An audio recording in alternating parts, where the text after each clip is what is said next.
Once again, good morning, everyone. Without objection, the chair may declare the committee in recess at any time. Before we begin today's hearing, I want to provide a few important reminders. First, today's open portion is being broadcast live on C-SPAN and streamed on the committee's YouTube channel. This open portion of the hearing will be conducted entirely on an unclassified basis. All participants are reminded to refrain from discussing classified or other sensitive information protected from public disclosure. I will adjourn this open session following completion of one round of questions, and we will then move into a closed session where such questions can be asked. Second, I want to inform the audience that while I fully support constitutionally protected free speech and the right to assemble, this is not the time or place. Any would-be disruptors in the audience who interfere with the committee's business will not be tolerated. For this event, members will have 5 minutes with witnesses. I would ask each of my colleagues to keep both your questions and complete answers from the witnesses within those allotted 5 minutes. Any last questions that can't be answered in time will be submitted for the record. In the same manner in which the House Permanent Select Committee on Intelligence has conducted itself in recent worldwide threats hearings, I expect that we will continue to act in a bipartisan and a respectful manner during today's event. I'm confident all members can treat each of our witnesses today with due respect, consistent with past practice. This worldwide threats hearing provides the American people the opportunity to hear directly from our intelligence community leadership on the threats that face our nation. It's my pleasure to welcome our witnesses to today's hearing. Director of National Intelligence, the Honorable Tulsi Gabbard. Director of Central Intelligence Agency, the Honorable John Ratcliffe. Director of the Federal Bureau of Investigation, the Honorable Kash Patel. Director of National Security Agency, General Tim Hawk. Director of Defense Intelligence Agency, Lieutenant General Jeffrey Cruz. Thank you all for being here. First, I want to address an issue that was made public earlier this week regarding a group text message exchange that included several members of President Trump's national security leadership team and a journalist. Yesterday, our colleagues on the Senate Select Committee on Intelligence held their hearing on the annual threat assessment, and unfortunately, instead of exploring the real and existential threats that face our nation, which is the purpose of this hearing, this issue consumed most of their time. While I will address this topic further in my questions, it's my sincere hope that we use this hearing to discuss the many foreign threats facing our nation. I have deep concerns about the state of our national security. The war between Russia and Ukraine has just surpassed 3 years and now includes North Korean troops on the battlefield. Iran remains the world's largest state sponsor of terrorism, supporting terrorist organizations throughout the Middle East like Hezbollah and Hamas, fueling the latter's war with Israel and Gaza. The threat of the Chinese Communist Party, or CCP, has metastasized worldwide, expanding a robust military and espionage capability well beyond the Pacific, including here within the Western Hemisphere.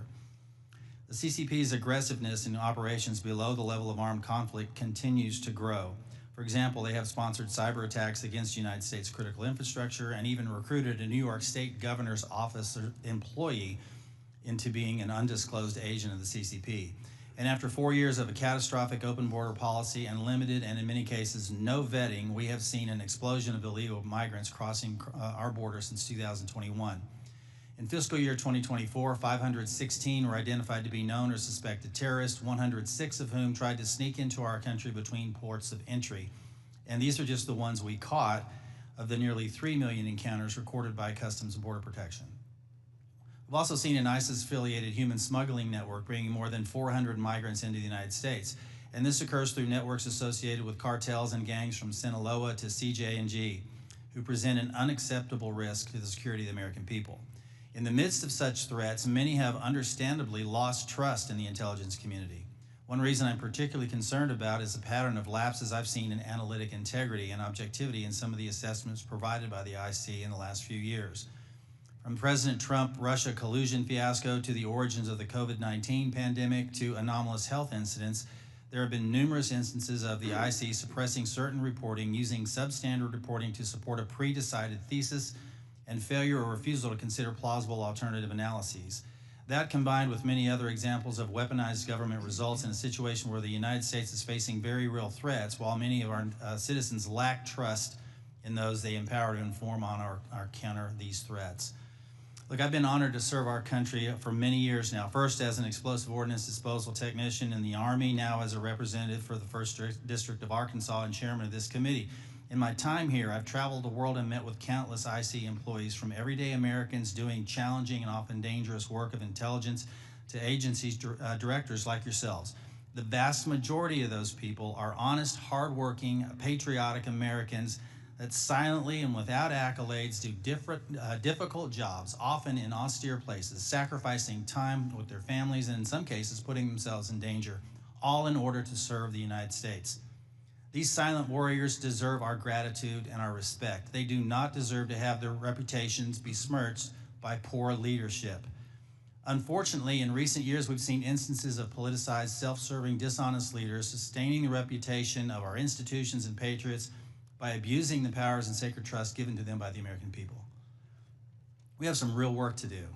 You in your roles as leaders of prestigious organizations and us as members of this committee charged with conducting honest and rigorous oversight must ensure that our institutions work for the American people. Those that don't uphold the stringent standards of integrity that the American people expect and deserve must be held accountable. In the instances where trust is breached, those involved must be held accountable. This will help rebuild the trust between the American people and those that serve them in the intelligence community. Today, we need you to be candid about the threats facing the United States. I have deep concerns that many threats have been downplayed or not taken seriously enough for some time, particularly in the homeland and the Western Hemisphere. I look forward to hearing your assessment. Thank you again to our witnesses for being here today, and with that, I want to yield to the distinguished ranking member, Mr. Himes, for his opening statement. Thank you, Mr. Chairman, and good morning and welcome to our witnesses. As the chairman said, this hearing is an important opportunity for our committee and the American people to hear directly from the senior leadership of the intelligence community about the threats that our nation faces. I read the unclassified report and I found a lot of continuity in the IC's assessment about critical threats to our national security compared to last year's assessment. The IC continues to see threats from our principal adversaries, China, Russia, Iran, and North Korea. I must say, though, that after these last 2 months, I'm worried that the call may be coming from inside the House. This report calls Russia, and I quote, an enduring potential threat to U.S. power, presence, and global interests. But as far as I can tell, we're now on Team Kremlin. We vote with them and against our allies in the United Nations. We humiliate President Zelensky in the Oval Office. The president's chief Russian negotiator, Steve Witkoff, is repeating Russian talking points and participating on a madcap signal chat about an attack on Yemen while inside Russia. USAID is gone, and with it, all American soft power. If I had time, I would ask the generals at this table about what it means to our national security to give up our soft power. We're no longer helping struggling nations in Africa. China, or worse, terrorists, are filling the vacuum. I wonder how many of those African countries will be named in next year's threat assessment. Thanks to DOJ, the men we paid to guard the most vicious ISIS terrorists in the world in Syria walked off the job. Do you think we'll see their names in this document next year? Elon Musk fired the people who maintain our nuclear weapons. Does that feel like a threat to you? Apparently, all of this mayhem is cheered by the President of the United States and by 20-somethings with laptops and nicknames like Big Balls. But I've been doing this for a long time, and I know that Moscow and Beijing and Tehran and Pyongyang cannot believe their luck. Now we come to learn that people in the most dangerous and sensitive jobs on the planet put extremely specific pre-decisional discussions about a military attack on signal, which could be intercepted by the Russians and the Chinese. Everyone here knows that the Russians or the Chinese could have gotten all of that information, and they could have passed it on to the Houthis, who easily could have repositioned weapons and altered their plans to knock down planes or sink ships. I think that it's by the awesome grace of God that we are not mourning dead pilots right now. The two general officers sitting at the table and the people who work for all of you know that if they had set up and participated in the signal chat, they would be gone. And they know that there's only one response to a mistake of this magnitude. You apologize, you own it, and you stop everything until you can figure out what went wrong and how it might not ever happen again. But that's not what happened. The Secretary of Defense responded with a brutal attack on the reporter who did not ask to be on the signal chain. Yesterday, our former colleague Mike Waltz did the same in the White House and then went on Fox to call Jeff Goldberg a loser. What do you think the people who work for you are seeing and learning from that? Now, except for that last part, almost all of the mayhem slowly eroding our safety, our standing, and our security in the world has largely happened outside the IC. If you had a part in that, and I suspect you did, I thank you. I'll say it now and I'll say it again every time we see each other over the next couple of years. You must protect the thousands of patriots who go to work every day under you to keep us safe. You need to go to work every day thinking about their morale, their well-being, and their protection. I've done intelligence oversight for more than a decade. It's my job to ask you the tough questions and maybe even make you uncomfortable. But John, I don't ever walk through your lobby and look at those 140 stars on the wall without choking up over the fact that men and women far better than I will give their lives to keep us safe. There's about a dozen people in this room who know all their stories, and you know and I know that many of the men and women who have stars on that wall died because of bad decisions or poor judgment by their leaders. We've all worked together before, and recent events notwithstanding, we need you to succeed. Your people and our safety requires you to succeed. I really hope you do. But let me say now that if some over-caffeinated 20-year-old succeeds in firing your linguists, or your mathematicians, or your paramilitary officers, if you shut down some unit because Steve Bannon or Seb Gorka doesn't like it, America will be less safe, and people will get hurt. And I and this committee and history will be very unkind.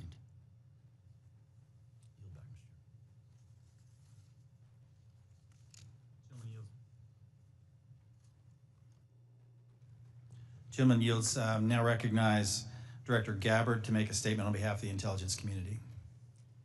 Thank you very much, Chairman Crawford and Ranking Member Himes, members of the committee. Thank you for the opportunity for us to be here to present the 2025 Annual Threat Assessment. I'm joined here by my colleagues from the CIA, DIA, FBI, and NSA. Our testimony today offers the collective assessment of the 18 U.S. intelligence elements making up the U.S. intelligence community and draws on the intelligence collection and information available to the IC from open source and private sector and the expertise of our analysts. It evaluates what the IC assesses most threatens our people and our nation's ability to live in a peaceful, free, secure, and prosperous society. As you know very well, we face an increasingly complex threat environment that is threatening us here at home and our interests abroad. I'll begin by focusing on what most immediately and directly threatens the United States and the well-being of the American people: the non-state criminal groups and terrorists putting American lives and livelihood at risk. I'll then move on to focus on the key nation states who have the capability to threaten our security and the interests of the United States. Cartels, gangs, and other transnational criminal organizations in our part of the world are engaging in a wide array of illicit activity, from narcotics trafficking to money laundering, to smuggling of illegal immigrants and human trafficking, which endanger the health, welfare, and safety of everyday Americans. Based on our latest reporting available for the year-long period ending October 2024, cartels were largely responsible for the deaths of more than 54,000 American citizens due to synthetic opioids.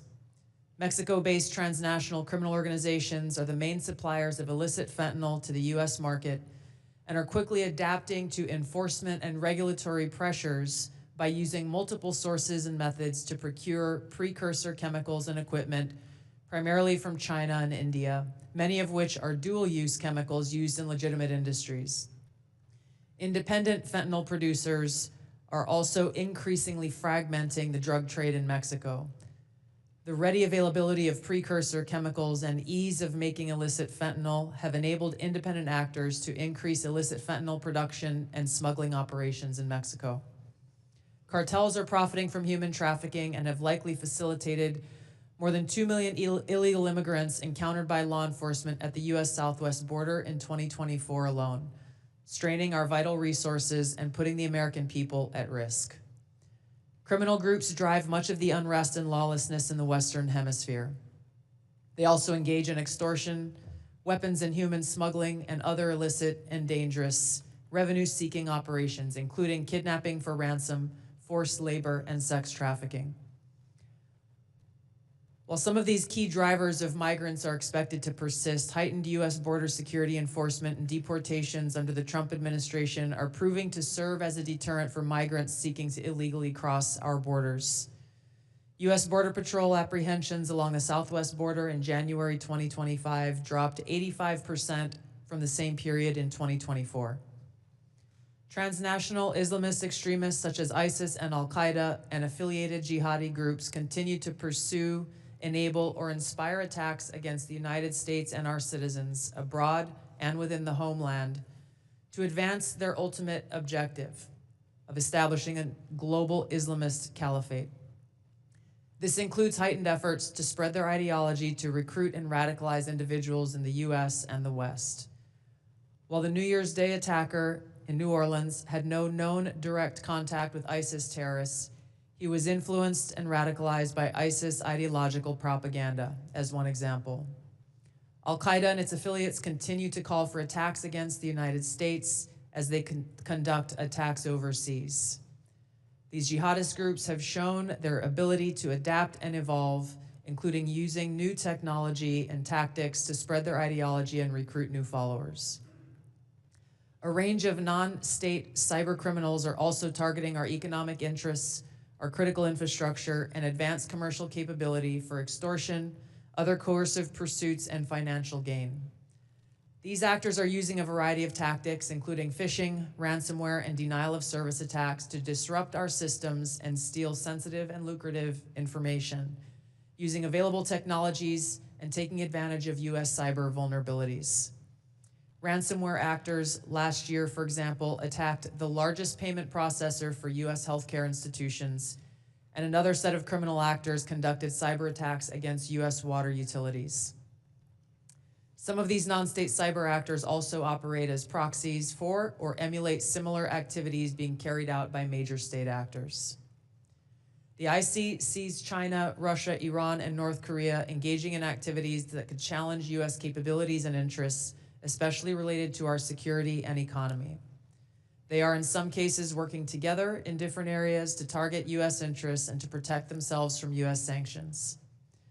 At this point, the IC assesses that China is our most capable strategic competitor. Under the leadership of Xi Jinping, the People's Republic of China seeks to position itself as a leading power in the world stage, economically, technologically, and militarily. Beijing is driven in part by a belief that Washington is pursuing a broad effort to contain China's rise and undermine CCP rule. China's most serious domestic challenge is probably China's slowing economy and the potential instability that could occur if socioeconomic grievances lead to large-scale unrest. Growing economic tensions with the United States and other countries could also weigh on China's plans for economic growth and domestic job creation. China's military is fielding advanced capabilities, including hypersonic weapons, stealth aircraft, advanced submarines, stronger space and cyber warfare assets, and a larger arsenal of nuclear weapons. While it appears they would like to develop and maintain positive ties with the United States and the Trump administration to advance its own interests and avoid conflict, China is building its military capability in part to gain an advantage in the event of a military conflict with the United States around the issue of China's efforts towards unification with the Republic of China or Taiwan. Beijing is advancing its cyber capabilities for sophisticated operations aimed at stealing sensitive U.S. government and private sector information and pre-positioning additional asymmetric attack options that may be deployed in a conflict.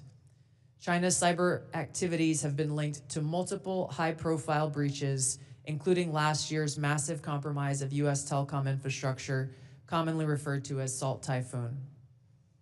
Beijing currently dominates global markets and strategically important supply chains, for example, with the mining and processing of several critical minerals. In December, China imposed an export ban to the United States on gallium, germanium, and antimony, all of which are important to the production of semiconductors and our defense technologies. This was in direct response to U.S. export controls on chips designed to broadly limit PRC access to advanced chips and chip-making equipment. China also aims to compete in other critical global industries, including AI, legacy semiconductor chip production, biomanufacturing and genetic sequencing, and medical and pharmaceutical supply production. Russia's nuclear and conventional military capabilities, along with its demonstrated economic and military resilience, make it a formidable competitor.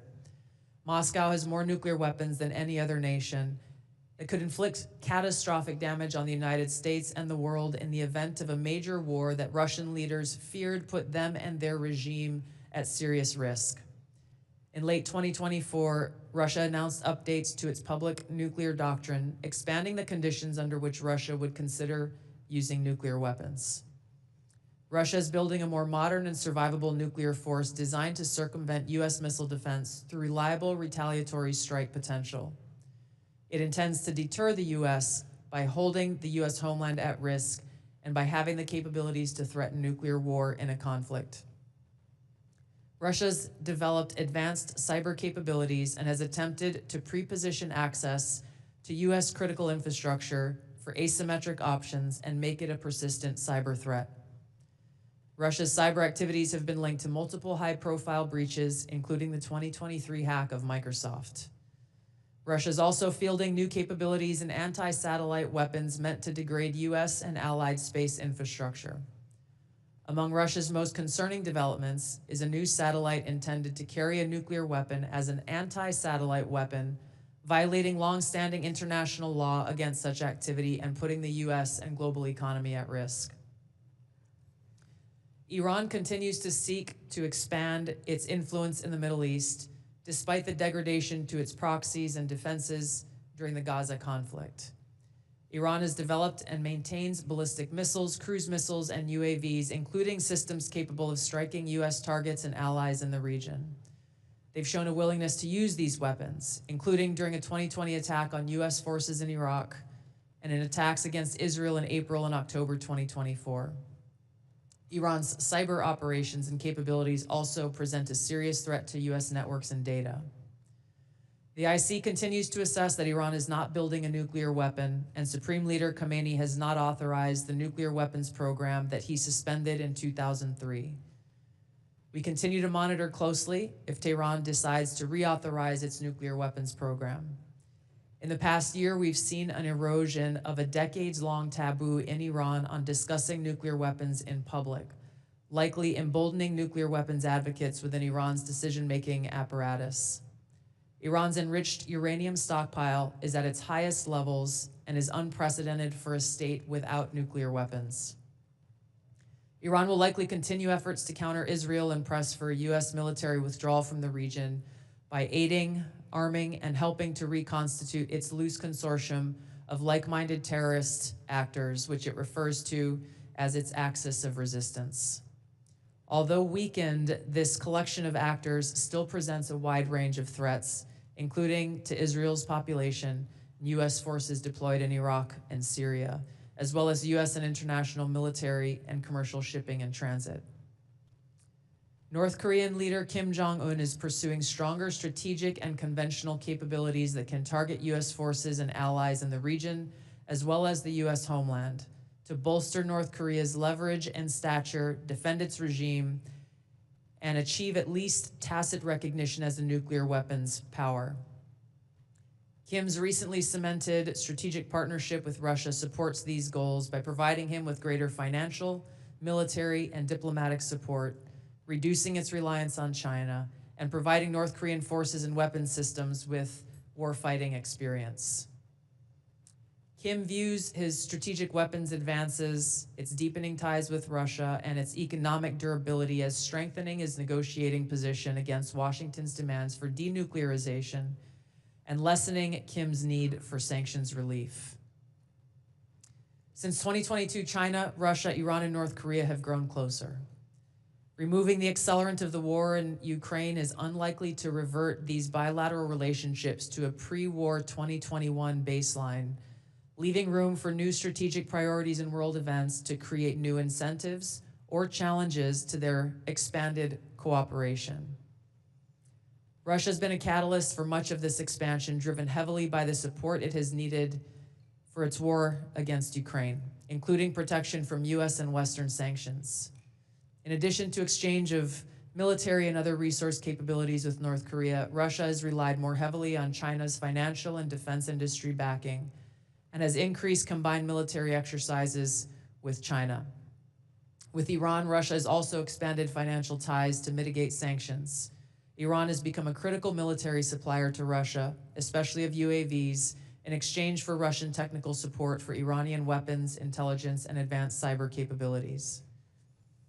The threats that we see to the U.S. to U.S. national security are both complex and multifaceted. In closing, I want to address briefly the signal chat issue that I know many of you are concerned about. The President and National Security Advisor Waltz held a press conference yesterday with a clear message. It was a mistake that a reporter was inadvertently added to a signal chat with high-level national security principals having a policy discussion about imminent strikes against the Houthis and the effects of the strike. National Security Advisor has taken full responsibility for this, and the National Security Council is conducting an in-depth review along with technical experts working to determine how this reporter was inadvertently added to this chat.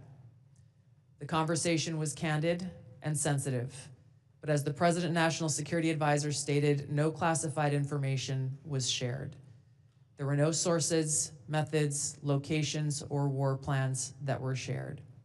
This was a standard update to the National Security Cabinet that was provided alongside updates that were given to foreign partners in the region. The Signal Message app comes pre-installed on government devices. In December of 2024, CISA stated, quote, "We strongly urge highly targeted individuals to immediately review and apply best practices provided in the guidance to protect mobile communications, including consistent use of end-to-end encryption." And they named Signal as an app as an example of such an end-to-end encrypted messaging app. Ideally, these conversations occur in person. However, at times, fast-moving coordination of an unclassified nature is necessary where in-person conversation is not an option. I'm also aware that a lawsuit was filed yesterday on this issue. As a result of that pending litigation, I'm limited in my ability to comment further on that specific case. My Office of General Counsel will be in close contact with the Department of Justice on this matter. The most important thing to the American people and to all of us is the success of this military operation against terrorists who have been and continue to attack American service members was extremely successful, thanks to the leadership of President Trump and the actions of our brave men and women in uniform. As the heads of the American people's intelligence community, we will continue to provide the President, you in Congress, and our warfighters with timely, unbiased, relevant intelligence to keep our country secure, free, prosperous, and at peace. Thank you, Mr. Chairman. Thank you, Director Gabbard. We now turn to member questions. I'll recognize myself for 5 minutes. I want to talk about, before I get into the threats, I want to talk about something we've talked about in this committee and in this setting before. We've had IC agency leaders commit to complying with our document requests but not follow through. I don't know if this is due to direction from previous administration or middle management obstruction, but I find it completely unacceptable. In fact, I had to subpoena the NSA in order to cooperate with our AHI investigation last year. As you all know, it's the charge of this committee to conduct rigorous oversight, and part of that oversight is occasionally requires us that we request documents from your organizations to enable our investigations. We cannot adequately do our jobs without your partnership and your cooperation. General Hawk and General Cruz, we had this conversation here before last year, and I'm not satisfied with your responsiveness. Therefore, I'm going to ask that question again on the record in this open setting to each of you. Do I have your unequivocal commitment to cooperating with document or other information requests from this committee, General Hawk? You do, Chairman. Thank you, General. Director Patel. You do, Mr. Chairman. Director Gabbard, Yes, Chairman. Director Ratcliffe. Yes, you do, Chairman and Ranking Member. And I want to start by saying it's good to be back. It's good to see you. And as you all know, I have a special appreciation for the work that this committee does, having previously been a member. I also understand the importance of the oversight role that it has. And so you have my full commitment and my understanding about what your responsibilities are and my obligation to keep you fully and currently informed, and I will do that. Appreciate that. General Cruz. Chairman, of course, you have our continuing support on this critically important effort for the nation. Thank you, I appreciate that. I want to turn now to something that's a topic of conversation and really needs to be, and that's our own neighborhood here in our Western Hemisphere. I mentioned in my opening statement, I'm deeply concerned about encroachment in the Western Hemisphere, not just by China, but other adversaries like Russia and Iran, from Russian military cooperation with and support to Venezuela and Nicaragua, CCP-linked companies, acquisition of critical assets in Central and South America, Iran's defense agreement with Bolivia, the establishment of a technical military cooperation commission, including Venezuela, Cuba, China, Russia, and Iran. And I could list several more alarming examples. I'm afraid we focus so much of our attention across the world that we've lost sight of our own neighborhood, leading to the anti-American regimes gaining permanent footholds within striking distance of the homeland. So Director Gabbard, to the extent that you can discuss it in this setting, what is the intelligence community's assessment of adversary encroachment in the Western Hemisphere? Thank you, Mr. Chairman. We'll be able to go into greater detail in the closed session, but the intelligence community assessment reflects what you have just detailed and outlined. The continued competition, encroachment, and investments that are occurring in the Western Hemisphere have rapidly increased and continue to pose a threat both to our economic interests and to our security. Every day there are new reports of further attempts. One just recently that came up yesterday with investments that are being made in the southeast part of the United States. Again, I'll go into this further in a closed setting, but the intelligence assessments that we are receiving are being shared with senior cabinet officials, Department of Energy, Commerce, Treasury, those who are working alongside us to not only monitor, but to determine the best policies that will protect our interests.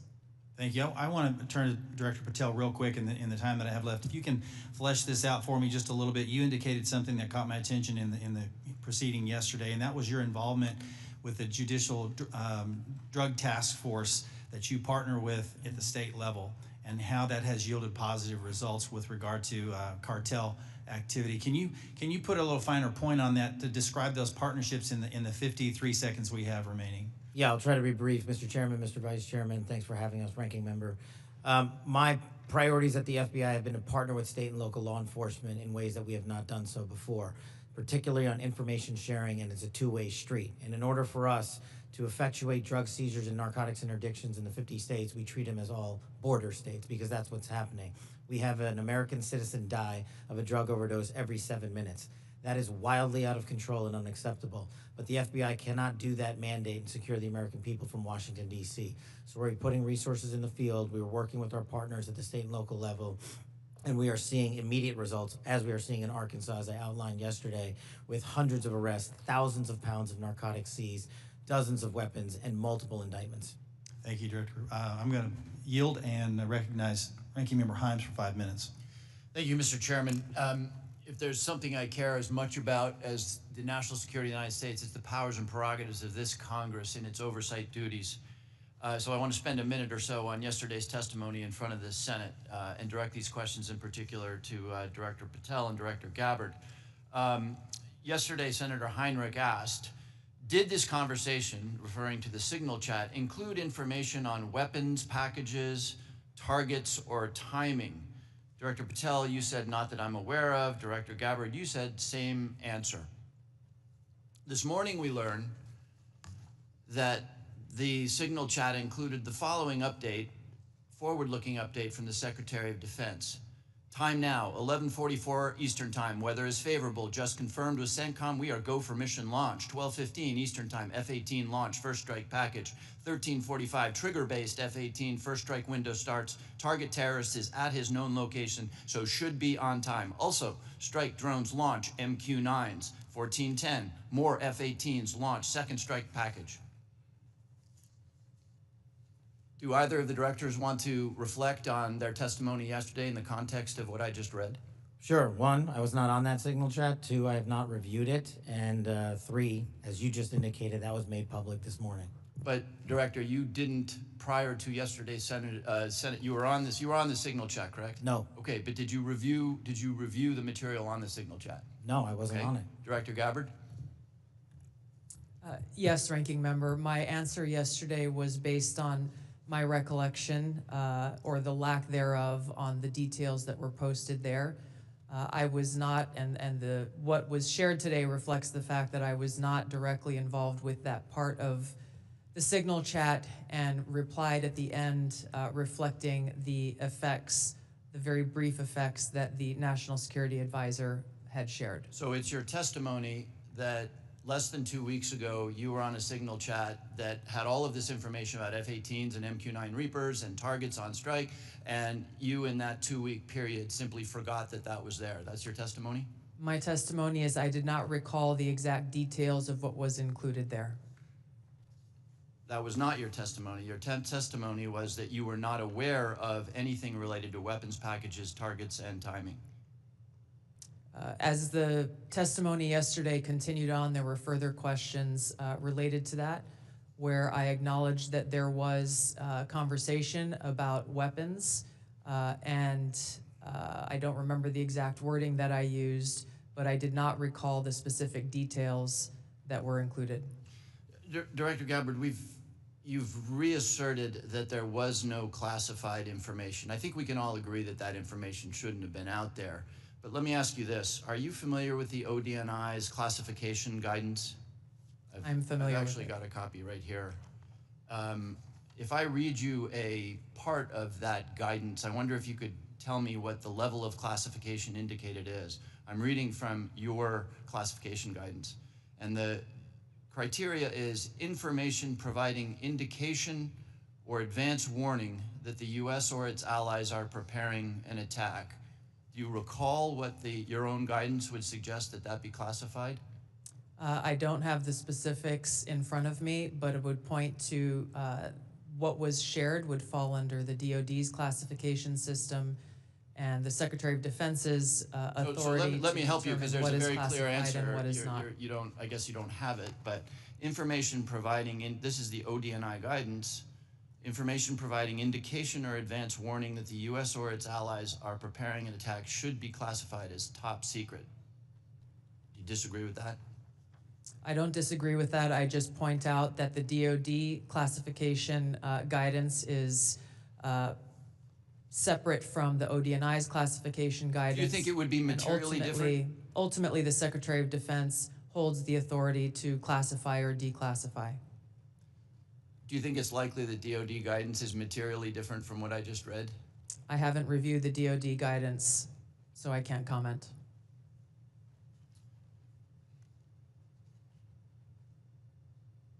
Director Gabbard, a lot of this suggests sort of a lack of sobriety. When there's punch emojis and fire emojis, it's a lack of sobriety.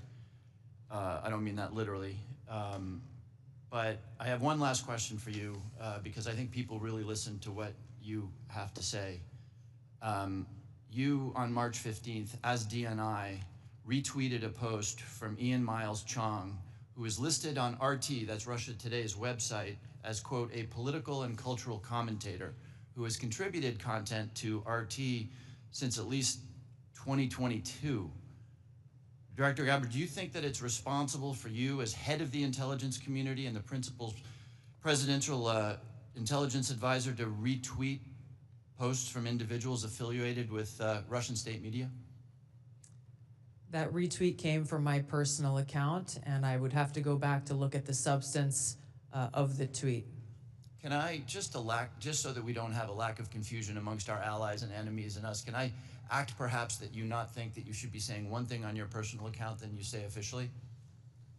I maintain my First Amendment rights to be able to express my own personal views on different issues. Thank you. I yield back, Mr. Chairman. Gentleman yields now recognize the distinguished Vice Chairman, General Kelly. Yeah, I now, for the first 30 seconds, Mr. Ratcliffe, or Director Ratcliffe, formerly known as Texas, from this Mississippi guy, I'd like to give you 30 seconds if you have anything to respond to what Ms. Gabbard Director Gabbard, I'm sorry, just said. Well, Mississippi, it's good to see you again, and I appreciate the opportunity. You know, there's so much talk about this Atlantic article and about things that were said and that could have happened instead of a focus on what did happen. So my responsibility as CIA director, one of its responsibilities is to kill terrorists. And that's exactly what I did along with President Trump's excellent national security team. That's what we should be focused on. With regard to that article, I also would appreciate the opportunity to relay the fact that yesterday I spent 4 hours answering questions from senators as a result of that article that were intimating that I transmitted classified information because there were hidden messages. Those messages were revealed today and revealed that I did not transmit classified information, and that the reporter, who I don't know, I think intentionally intended it to indicate that. That reporter also indicated that I had released the name of an undercover CIA operative in that signal chat. In fact, I had released the name of my chief of staff, who is not operating undercover. That was deliberately false and misleading, and I appreciate the opportunity to reflect that my answers haven't changed. I used an appropriate channel to communicate sensitive information. It was permissible to do so. I didn't transfer any classified information.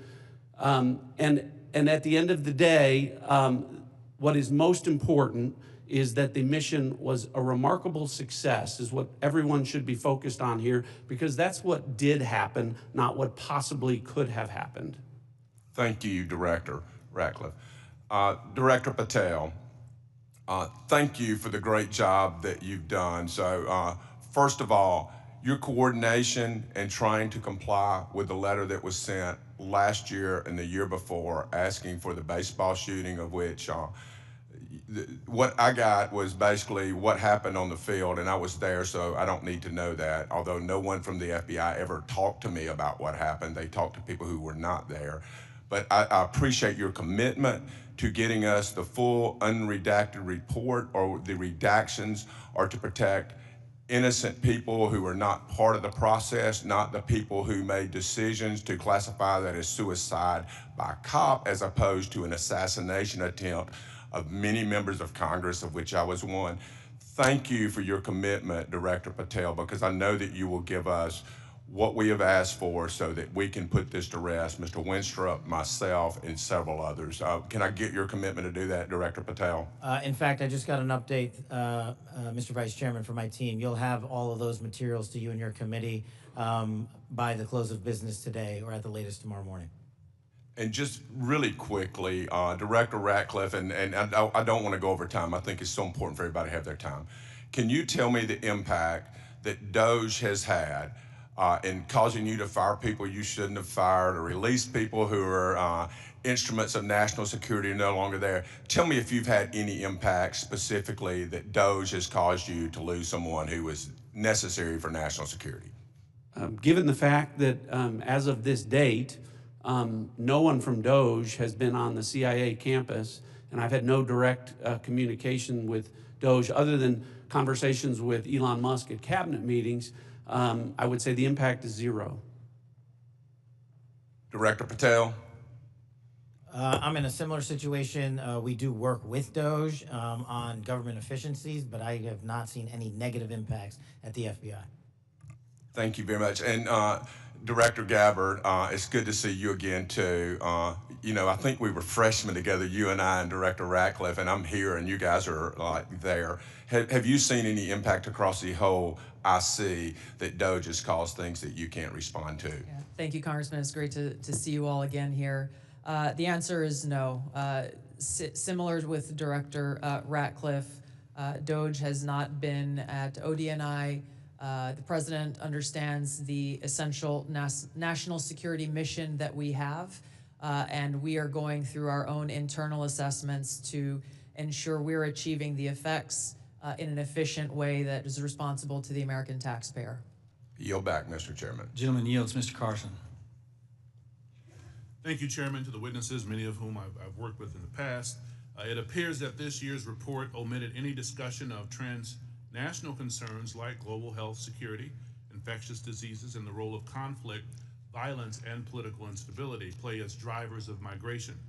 Coupled with the administration's cuts to USAID and other international assistance, particularly health and humanitarian assistance, won't these reductions and eliminations increase regional instability and volatility in areas already at high risk for threats? Was the IC consulted at all in the decisions to eliminate such critical funding, and why weren't these risks included in this year's report? Thank you for the question, Congressman. The direction that I gave to our National Intelligence Council as they were putting together the annual threat assessment was to focus on the most direct and extreme threats that we face from non-state and state actors.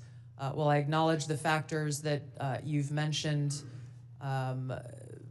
create an environment that our operators and intelligence officials need to be aware of, this year's annual threat assessment was really more targeted to focus on the direct threats that we have the ability to affect and impact. Some of those were included here that you mentioned with regard to the effects and impacts of USAID. That assessment has not yet been done, or at least to my knowledge, and was not considered to be included here. Director Patel, this year's assessment, sir, confirms a threat I've worked on for a number of years, domestic extremists, including lone wolves, white nationalists motivated by racial or anti-government grievances, even religious grievances. Mr. Director, a few yes or no questions. Do you, sir, agree that these domestic threats must be addressed as thoroughly as foreign extremists? All threats like that will be treated equally, yes, sir.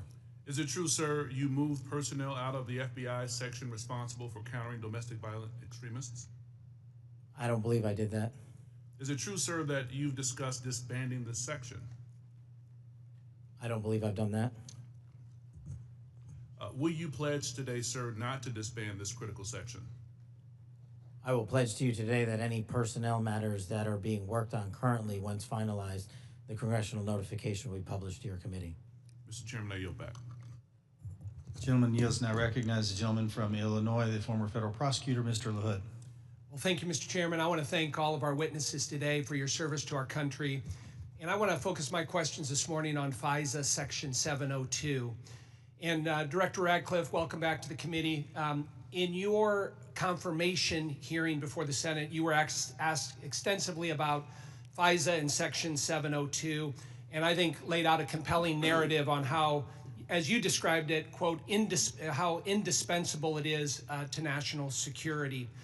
And you were also asked about a warrant requirement on Section 702. And your answer to that was, quote, on whether a warrant makes sense on 702, your quote was, the answer is no. We're talking about national security issues where sometimes minutes matter in the ability to disrupt or interdict the bad actors or to act upon the intelligence that you can gain from that, unquote. Director, I wanted to ask you, is that still your belief today regarding the warrant requirement?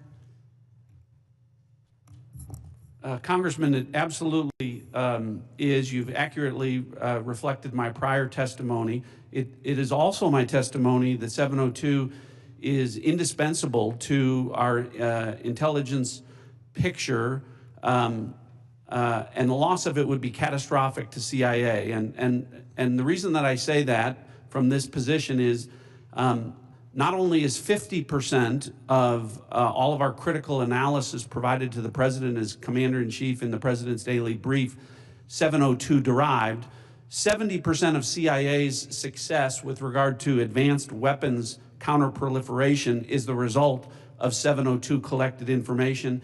And finally, 90% of CIA's successful interdictions with regard to synthetic drugs like fentanyl are the result of 702 collection. It's absolutely indispensable to the work that CIA does, and I'm glad that you gave me the opportunity to reflect that to this committee. Thank you, Director. And just to ask a follow-up on that, as you know, in the House last year when we had our FISA reform and Section 702 reform measures put in place, you know, we had a debate, robust debate on the House floor regarding the warrant requirement. It was a very, very close vote, 212 to 212. Director Ratcliffe, what can you tell our members to alleviate and reassure them on, again, the harm that a warrant requirement would do to 702?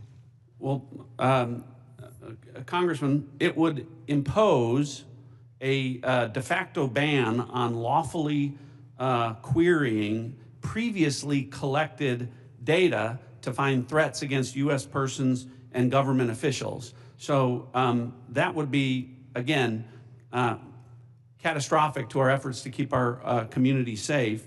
And I would also point out, because I know that these are legitimate concerns with regard when we talk about FISA and 702 specifically, everyone on this committee recalls that when I was a member, I also called out FISA abuses when they occurred. And I don't want there to be any violation of Americans' civil liberties and Fourth Amendment rights. But I would point to the CIA's frankly impeccable record of compliance, and we can talk about that more in a closed session. Thank you, Director. Director Patel, I want to turn to you. Similar in your Senate confirmation, you were asked extensively about 702. And as you know, in our bill that we passed last year, we put lots of reforms and changes and protocols in place for the FBI. And I know that you're supportive of many of those. Specifically on the impracticalities of a warrant requirement on 702, you were quoted as saying, when you were asked about it, it is almost impossible to make that function of the warrant requirement work and to serve the national no-fail mission. Is that still your testimony here today? It's great to see you, Congressman, and yes, that's my testimony. Thank you. As you know, the reforms that we put in place were significant, requiring the FBI personnel to get a supervisor or attorney approval to conduct U.S. person inquiries, requiring high-level approvals up to the FBI deputy director level before certain queries are conducted on U.S. elected or appointed officials, candidates, or media personnel, requiring the Department of Justice to audit all U.S. person queries performed by the FBI within 6 months of each, of 6 months of each query, reducing the number of FBI personnel who have the ability to query. Can you talk about the current implementation of those reforms and how that's going, Director Patel? Absolutely. With probably the most recent one, in terms of 702 query reviews, we only have about 200 left when it comes to U.S. persons, and we will promulgate those findings to you. But as of today, of all the U.S. persons queried in the 702 databases, there's only been one instance of negligent conduct. We have already implemented limited access to those who actually know how to use the FISA process in 702, and we have implemented a direct reporting structure to the Office of Director and the Deputy Director to make sure that anyone, whether it's intentional or unintentional, abuses the 702 query system is brought to our attention immediately, and we will take that on for action directly. And in terms of piggybacking off Director Ratcliffe's, the public defender in me realizes the importance of constitutional due process more than anyone. The staffer in me from the House Intelligence Committee may be the only person who has worked more on FISA reform and exposing FISA abuse in modern congressional history. And the terrorism prosecutor in me and the JSOC civilian in me tells me that we cannot do away with 702 or FISA Title I and Title III, but we can work with you and your committee to make it better. I don't know all those ideas. I don't have all those answers, but you have my commitment that we will use it appropriately going forward. Thank you, Director. I yield back. Gentleman yields. Mr. Castro. Thank you, Chairman.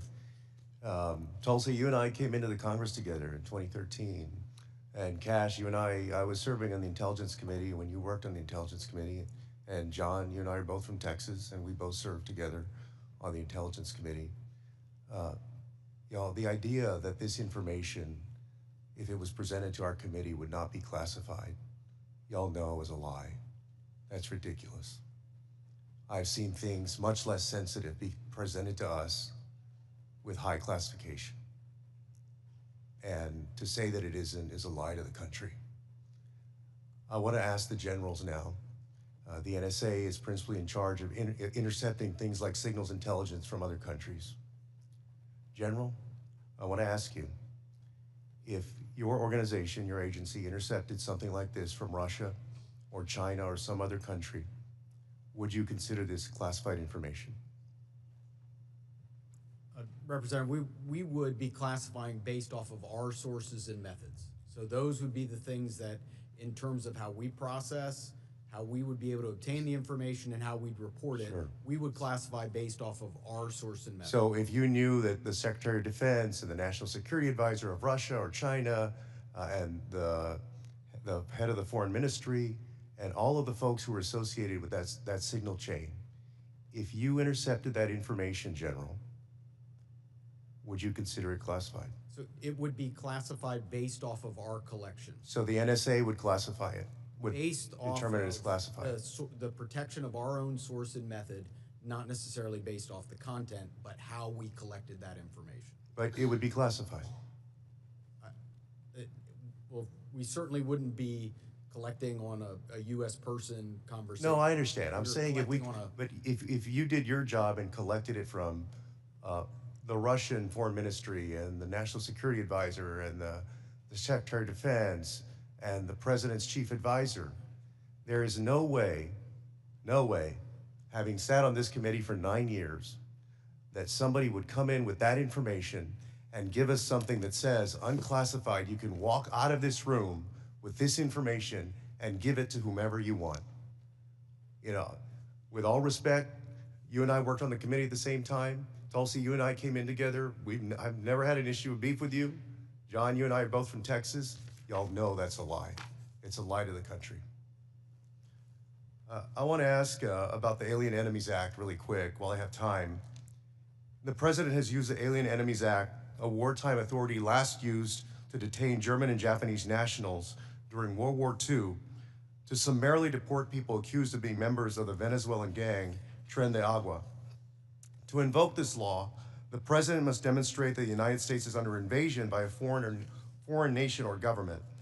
They have alleged that we are under invasion by the Venezuelan government. The idea that we are at war with Venezuela would come as a surprise to most Americans. The unclassified version of the annual threat assessment the intelligence community just released makes no mention of any invasion or war that we are fighting with the nation of Venezuela. You would think our nation being at war would merit at least a small reference in this threat assessment. And Director Ratcliffe, does the intelligence community assess that we are currently at war or being invaded by the nation of Venezuela? We have no assessment that says that. Thank you. In invoking the law, the president alleged that Tren de Agua is, quote, undertaking hostile actions against the U.S. at the direction, clandestine or otherwise, of the Maduro regime in Venezuela. Director Gabbard, does the intelligence community assess that the Venezuelan government is directing Tren de Agua's hostile actions against the United States? There are varied assessments that came from different intelligence community elements. I'll defer to Director Patel to speak specifically to the FBI assessment.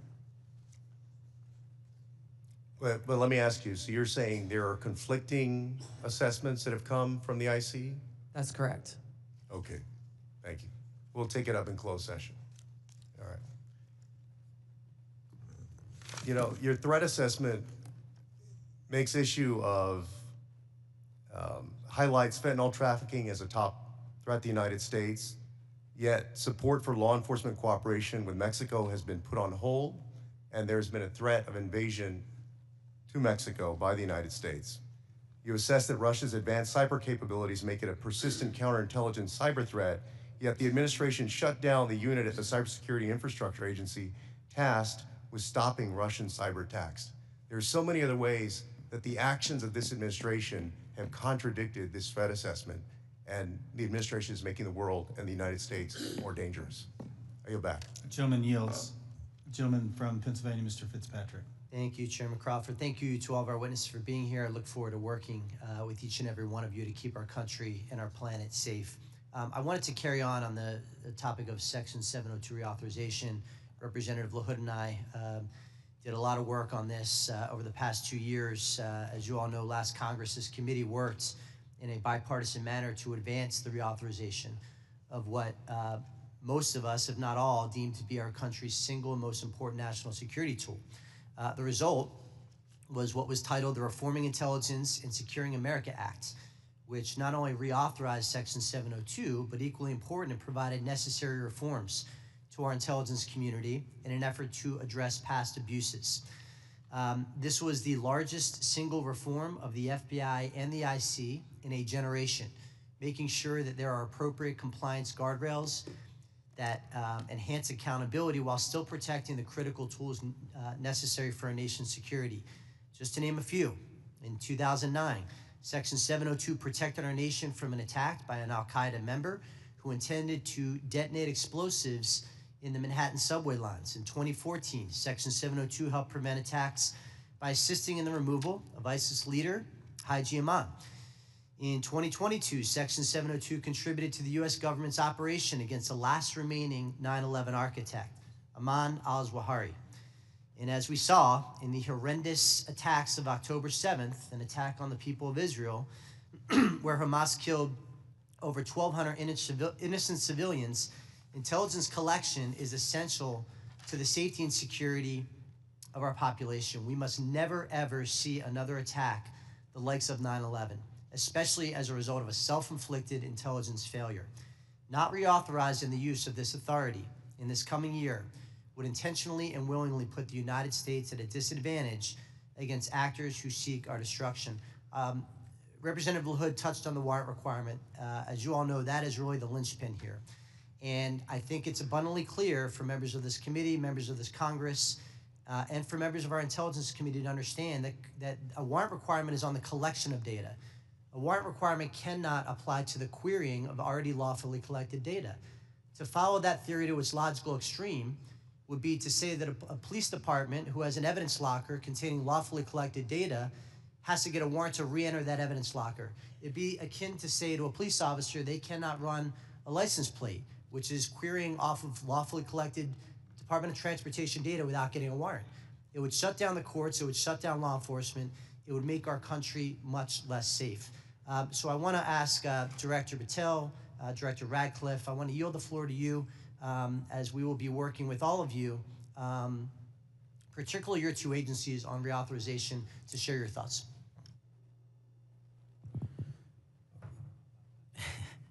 So it's great to see you, sir, and thanks for the question. Look, on 702, just to flesh out some of the more specific operational use that I have it with specifically relates to what you just said. When I was a terrorism prosecutor, we used 702 directly to prevent the shopping mall in Houston from being blown up. We used 702 collection directly to prevent an attack on the state capitol in the state of California.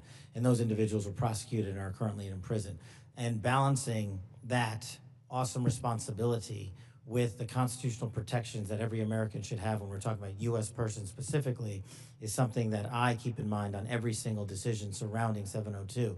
But as Director Ratcliffe stated, and it has been my experience, while I understand and appreciate the concerns for the warrant requirement based on U.S. persons, if there is a solution that allows that to happen in real time, then we can have that discussion. But I have not encountered one, and thus it obviates the need in my perspective, in my mission set to protect the American people and hunt down criminals in its application. So where it is now with the reforms y'all have implemented, we've done a great job on protecting American civil liberties, and I'm always open to, and I do believe we can do some more.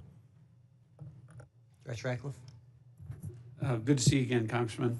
I agree with Director Patel's comments with regard to that. I'll start out by saying, obviously in this role, I'm not a policymaker, but at the appropriate time, when this comes up for renewal, I think I made it clear and will make it clear from the CIA's perspective, the indispensability of 702 as a tool to providing the Commander-in-Chief an accurate picture of the threat environment. You mentioned some examples of 702 success. When we get into the classified session later this afternoon, I have some further examples of 702 success that we can talk about, and I think that reflects my position. Thank you all. I yield back. The gentleman yields. Mr. Krishnamurthy. Good morning. Thank you, Mr. Chair, and thank you to our witnesses for coming. Thank you for your service. Director Gabbard, you said no classified information was included in the signal chat, correct? That's correct. And President Trump also said there was no classified information in the signal chat. And Secretary Hegseth said nobody was texting war plans. There was absolutely no classified info in that chat. Lieutenant General Cruz, I'd like to talk to you about a couple things real quick.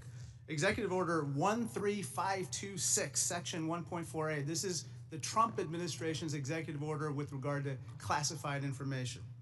It says, information shall be classified if its unauthorized disclosure could reasonably be expected to cause damage to national security, including military plans, weapons systems, or operations. You don't disagree that that's accurately quoted, right?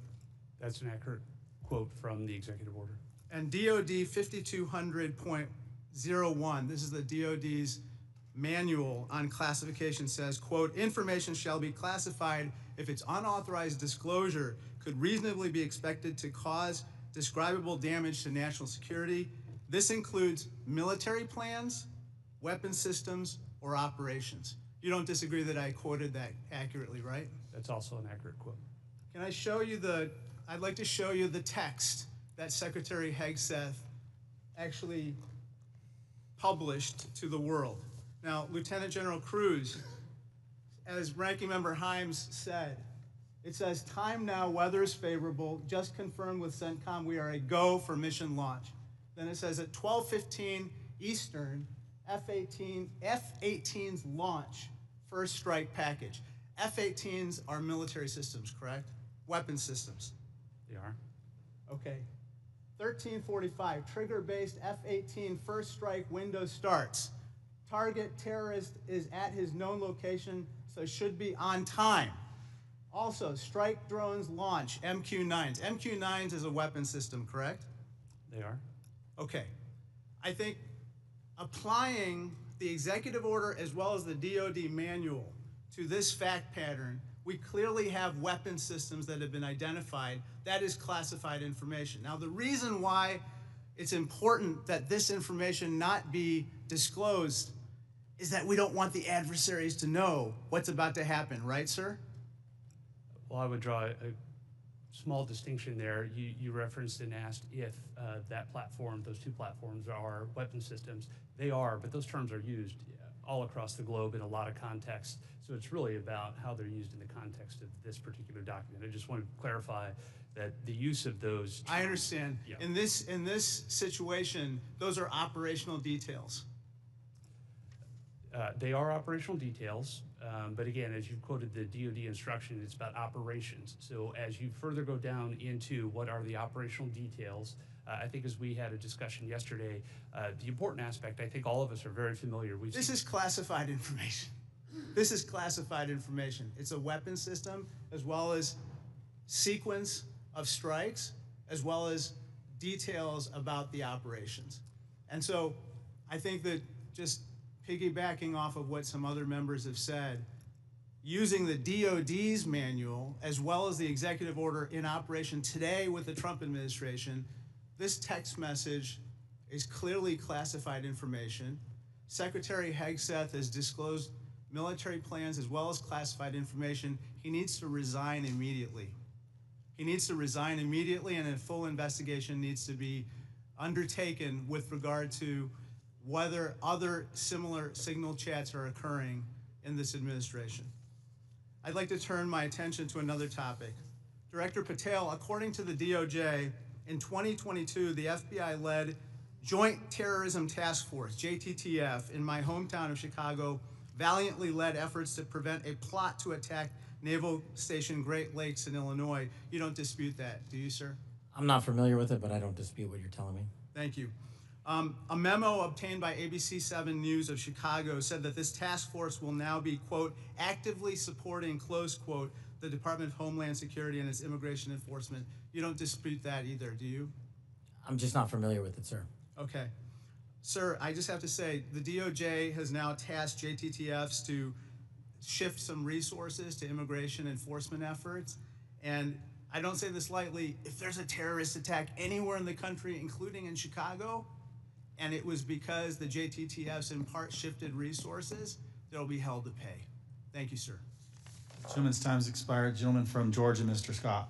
Thank you, Mr. Chairman. Director Gabbard, was the target terrorist named in the text, or was it simply referred to as target terrorist? The target was not named. Thank you. Was the location named? Congressman, no locations were named. Thank you. Director Patel, there was a specific accusation made about how close we are working with Mexico currently. My understanding, and I want to congratulate you on this, and I think it shows a shift of focus at the FBI since you've taken over to what it should have been doing all along, which is chasing the 10 most wanted that are threatening our country. My understanding is that 2 of the 3 were actually arrested in Mexico and are being extradited back to the United States. Is that correct? Yes, sir. We have been working. One of the first meetings I took as FBI director was my counterpart, Secretary Farouche in Mexico. And subsequent to that, we have repaid or extradited or expelled from Mexico 2 top 10 of the FBI's most wanted list and 33 other criminals. Well, it sounds to me like we're working closer with them today than we have in the last several years, and that the focus of the FBI has shifted to actually protecting American citizens instead of arresting pro-life protesters. Our mission is to find violent criminals wherever they are, and if they're in Mexico, we're going to get them. Thank you, and I appreciate you, and I appreciate the change in the focus of the FBI. I want to talk with you a little bit about the counterintelligence threats, one of which was an active duty U.S. Army soldier charged with conspiring to transmit national defense information to individuals located in China.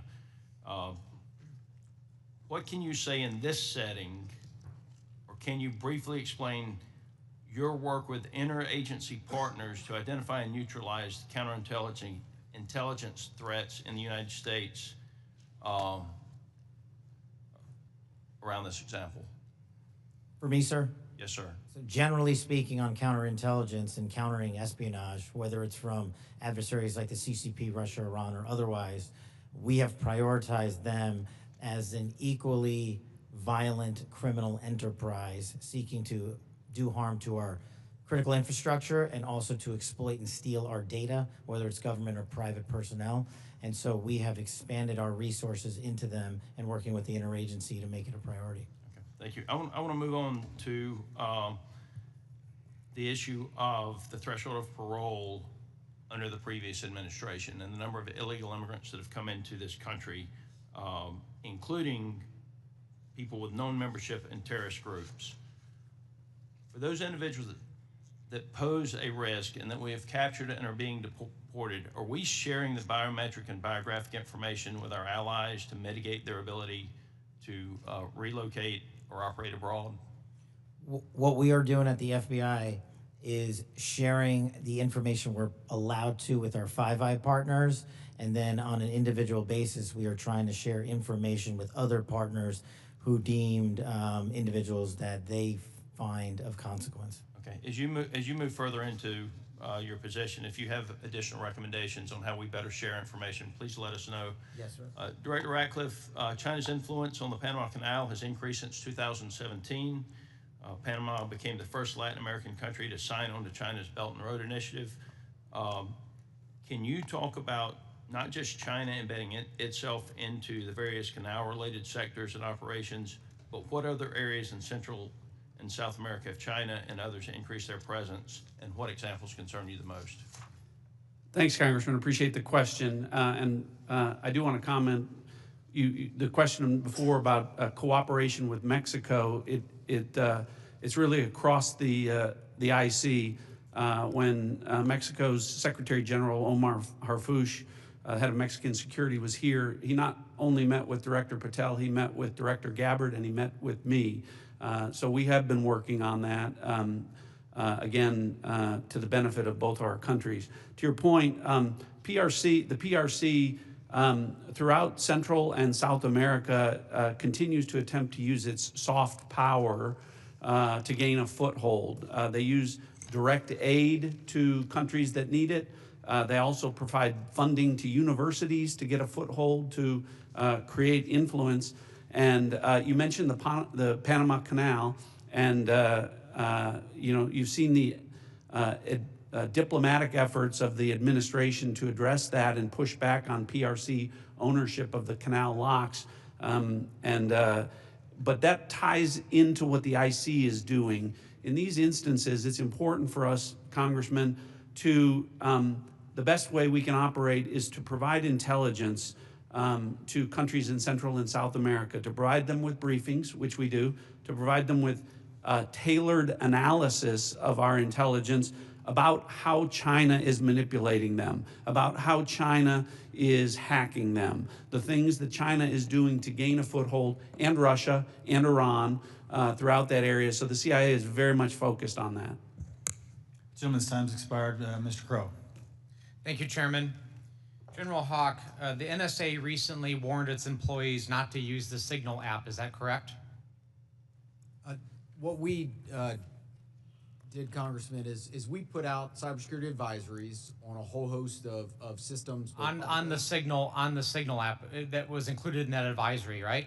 What we've done is we've put out an advisory on how to use the Signal app and other encrypted applications, because we do encourage our employees and their families to use encrypted. Because there's risk to that app. There are. Okay. General Cruz, DOD also issued a warning about vulnerabilities to the Signal app recently, correct? That's correct. Okay. Director Gabbard, you were on the Signal text chain in question, correct? Yes. As was Mr. Witkoff, the administration's lead negotiator with the Russians, correct? Yes. And at the time, Mr. Witkoff was actually in Russia during this chat discussion, was he not? I was not aware of that. Was he on his personal phone at the time? I don't know. Well, it's my understanding that he was indeed in Russia. Director Gabbard, you were also traveling during this discussion, correct? Yes. And where were you? I was traveling through the Asia-Pacific region. I don't recall which country I was in at that time. You don't remember the country? I'd have to go back and look at the schedule. Director Gabbard, I want to direct your attention again to the text chain where it says, just confirmed with CENTCOM, we are a go for mission launch. Does that indicate to you that there is about to be a military operation? Yes. Director Gabbard, earlier in this hearing, we heard about the DOD's classification standards. I want to now turn my attention to your classification standards. You're the Director of National Intelligence. The Office of the Director of National Intelligence classification guide says, quote, information providing indication or advance warning that the U.S. or its allies are preparing for an attack, end quote, is to be classified as top secret. Are you familiar with that? Yes. Director Gabbard, have the Houthis indicated an ability to shoot down American aircraft? Yes. They have in fact done so, haven't they? Yes. Including MQ-9 Reapers, haven't they? That's correct. And that was one of the systems used in the attack recently that's the subject of this discussion, is it not? Correct.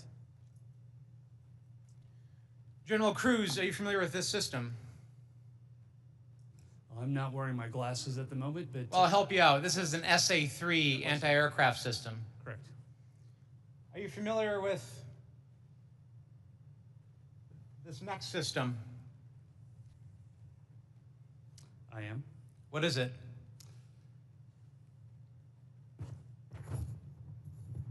I'm going to have to ask you. It's an SA-6. I'm going to guess that... This is also an advanced anti-aircraft system, is it not? It is. It was used widely in the Balkans in the 90s, correct? And the Houthis also have this system, don't they? They certainly do. And they've employed it against our aircraft, have they not? They have attempted to, correct. I spent my life in service to this country. I deployed 3 times to combat in service to this nation. I learned in that time in service that responsibility is core to leadership. You accept responsibility when things go wrong. You admit mistakes. You set the standard from the very top. It is completely outrageous to me that administration officials come before us today with impunity, no acceptance of responsibility, excuse after excuse after excuse, while we send our men and women downrange to do incredibly difficult, incredibly dangerous things on our behalf. And yet, nobody is willing to come to us and say this was wrong. This was a breach of security and we won't do it again. It is outrageous and it is a leadership failure, and that's why Secretary Hegseth, who undoubtedly transmitted classified, sensitive operational information via this chain, must resign immediately. There can be no fixes, there can be no corrections until there is accountability, and I'm calling on the administration to move forward with accountability. I yield back. Gentleman yields. Gentleman from Texas, Mr. Crenshaw. Thank you, Mr. Chairman. Thank you all for being here. Good to see many of you again, and thank you for enduring 2 long days. I will note I always use fire emojis when I see terrorists getting killed. And I want to talk about cartels. This is a subject that is near and dear to my heart. I've been investigating it thoroughly for the last couple of years, and I'm glad to see that it's mentioned in all of your opening statements. I mentioned it at the very beginning of the threat assessment. There's a lot to work on here. One of our task force, we had a cartel task force in Congress. One of our key findings was that there needs to be a centralized, maybe call it authority or maybe call it office, maybe call it cartel czar within the administration that actually coordinates all the very different aspects of fighting this battle. Has anything like that been talked about? I'll go to you, Ms. Director Gabbard. Thank you, Congressman. It's good to see you again. This is very much central to the conversations and planning and execution of the president's focus on targeting the cartels and the threats that they pose to the American people. Homeland security task forces are being set up that include across the government integration. I can speak from my standpoint from the intelligence community, and our National Counterterrorism Center is leaning heavily forward into gathering and consolidating and integrating the intelligence that comes from DEA and others who've been working this issue for a while to make it so that it can be shared and integrated through the federal, state, and local law enforcement equities who are going after this problem. Yeah, we'll talk a lot more about that exact thing in closed session, but at a higher level, our recommendation is there needs to be someone at a much higher level that coordinates state, DOD, CIA, FBI, Homeland. It's a massive problem, one I'm all too familiar with. Director Patel, the FBI is tasked with working foreign corruption charges. In the past administration, the FBI told me they actually don't focus on Mexico very much because now in their defense, they say the reason is because they won't get anything out of it because they don't have a cooperative government to work with. I think a lot has changed. Do I have your commitment that we will at least start following up on those because the judiciary system in Mexico is a key component in our failures to address the cartels? You do, Congressman. Apologies for not getting back to you sooner.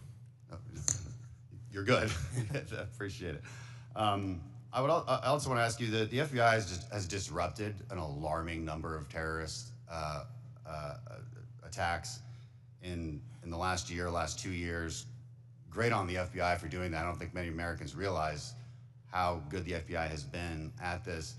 But this also gets to the conversation earlier about FISA 702. One of the main arguments I wanted to argue with my colleagues on this was when you have a warrant process for the query, what you will fail to do is connect the dots between the domestic and the international threat. And those connections are there, as we see all the time. Would you agree with that we need to maintain that process in a responsible way, of course? I do, sir. I appreciate that. Director Gabbard, in my remaining time, I want to ask you, because of my, and this may go to our General Cruz as well, because of my work on energy and commerce, we have an issue there with broadband spectrum auctions, and of course this affects our intelligence community in a very large way, and our DoD. Getting right to the question here, how much, if any, spectrum can the DoD give up without having a significant effect on the administration's prioritization of lethality and deterrence? I'll defer to General Cruz, specific to DoD. I certainly wouldn't want to speak for all of DoD, and I think the committee is already in a fantastic conversation with the DoD on that issue. But broadly, what I would say is DoD has laid out the portions of the spectrum that it believes for both operational capabilities, and in closed session, I am more than happy to walk you through from the intelligence portion of the mission that we do.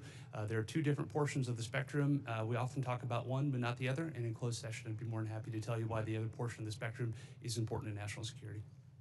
Sure, and the details are obviously classified, but we can talk about X and S spectrums and get a better idea for the public about, because the public would benefit from telecom having the ability to use some of these. When we look at 5G networks, 6G networks, so it's a conversation that we need to have and a much longer time to do so, which I've run out of. So I yield back. Thank you.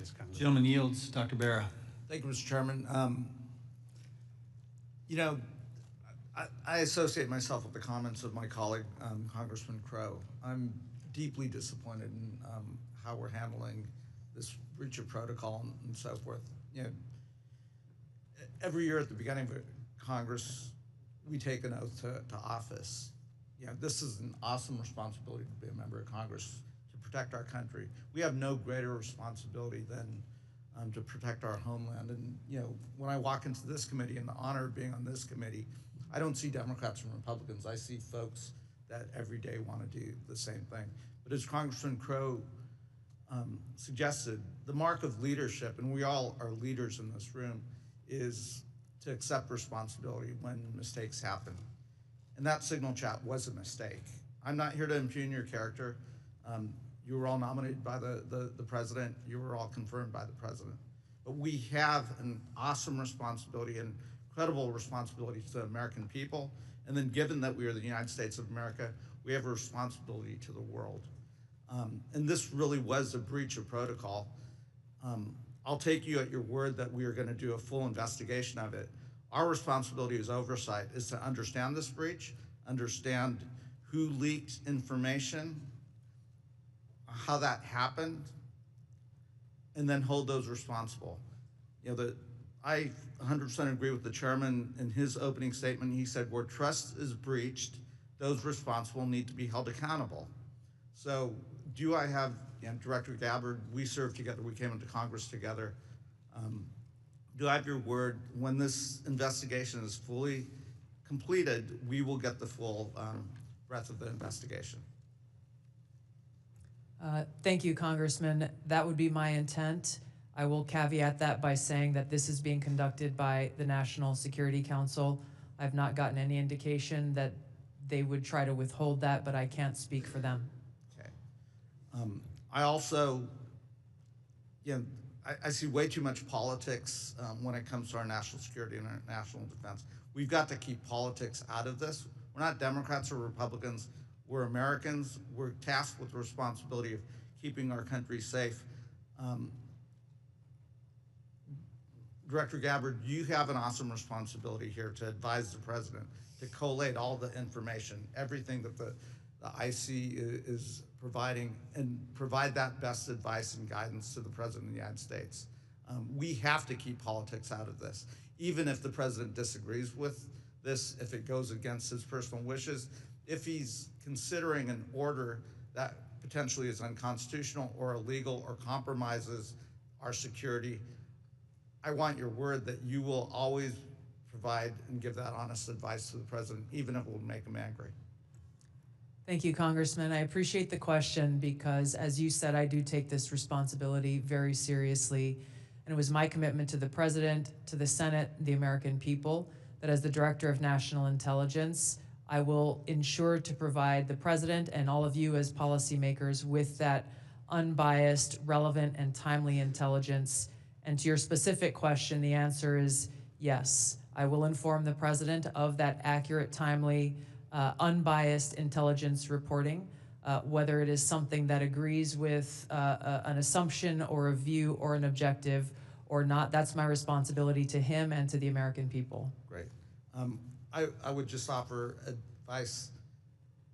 In your role, what you do on your personal devices versus your official devices, you're speaking to the public, and I would just offer, as I conduct myself, what I say personally is always going to be considered Congressman Barra saying it. General Hawk, I've appreciated working with you and have a deep concern about our cyber vulnerabilities. And we will go into some of this in the closed session. But Salt Typhoon is something we take very seriously, as well as Volt Typhoon and the compromises. Can you just briefly give us an update of where we are with those two? So, Congressman, we share your concern in terms of the overall ensuring that we can protect the critical infrastructure of the United States. The area that we have been deeply focused on is our ability to partner with industry. 99% of our critical infrastructure is controlled by our industry. So our ability to bring government information to be able to understand what threats look like and the origin of those threats, help inform how industry can defend that and also create the necessary equipment to ensure that we're secure. That partnership continues to grow, and that's really one of our key priorities. And I'll be able to go in closed session into more detail about the specific actions we've done together as an interagency with our industry teammates. Right, thank you. I yield back. Gentleman yields. Gentleman from Pennsylvania, General Perry.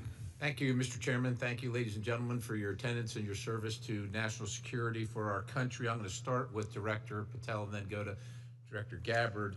I'm concerned, like many Americans, about the wide-scale purchase of land, real estate, et cetera, by the Chinese Communist Party or those sanctioned by the party in America, especially those lands proximate to sensitive military sites or sensitive national security sites.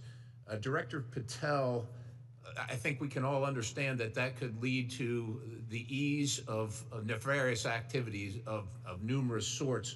What do you think should be our posture or our policy from a national security standpoint regarding the purchases of these land and the ownership, occupation, utilization, et cetera, by the Communist Party sanctioned use?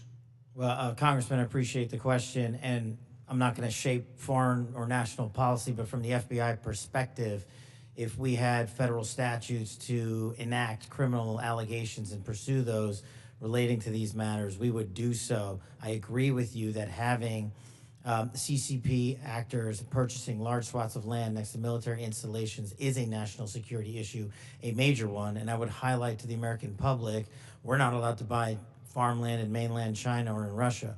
So I don't know why we let that happen here, but that's a personal matter for me.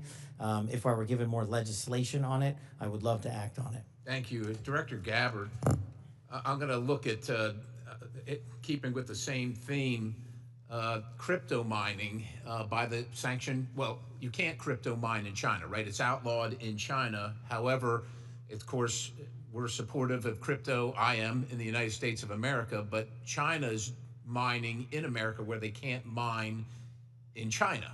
And in particular, I'm thinking about one site where the mining was occurring close to intercontinental ballistic missiles, and CFIUS was tipped off by Microsoft. And of course, there are actions ongoing.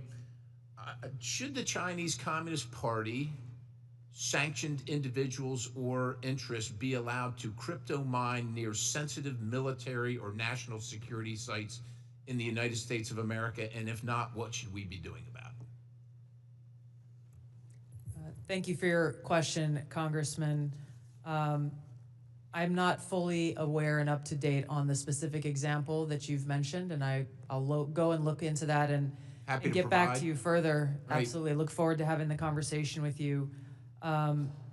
Broadly, this is obviously a concern, that any of these activities occurring near or around any of our military sites creates that potential national security risk and the potential for foreign intelligence collection.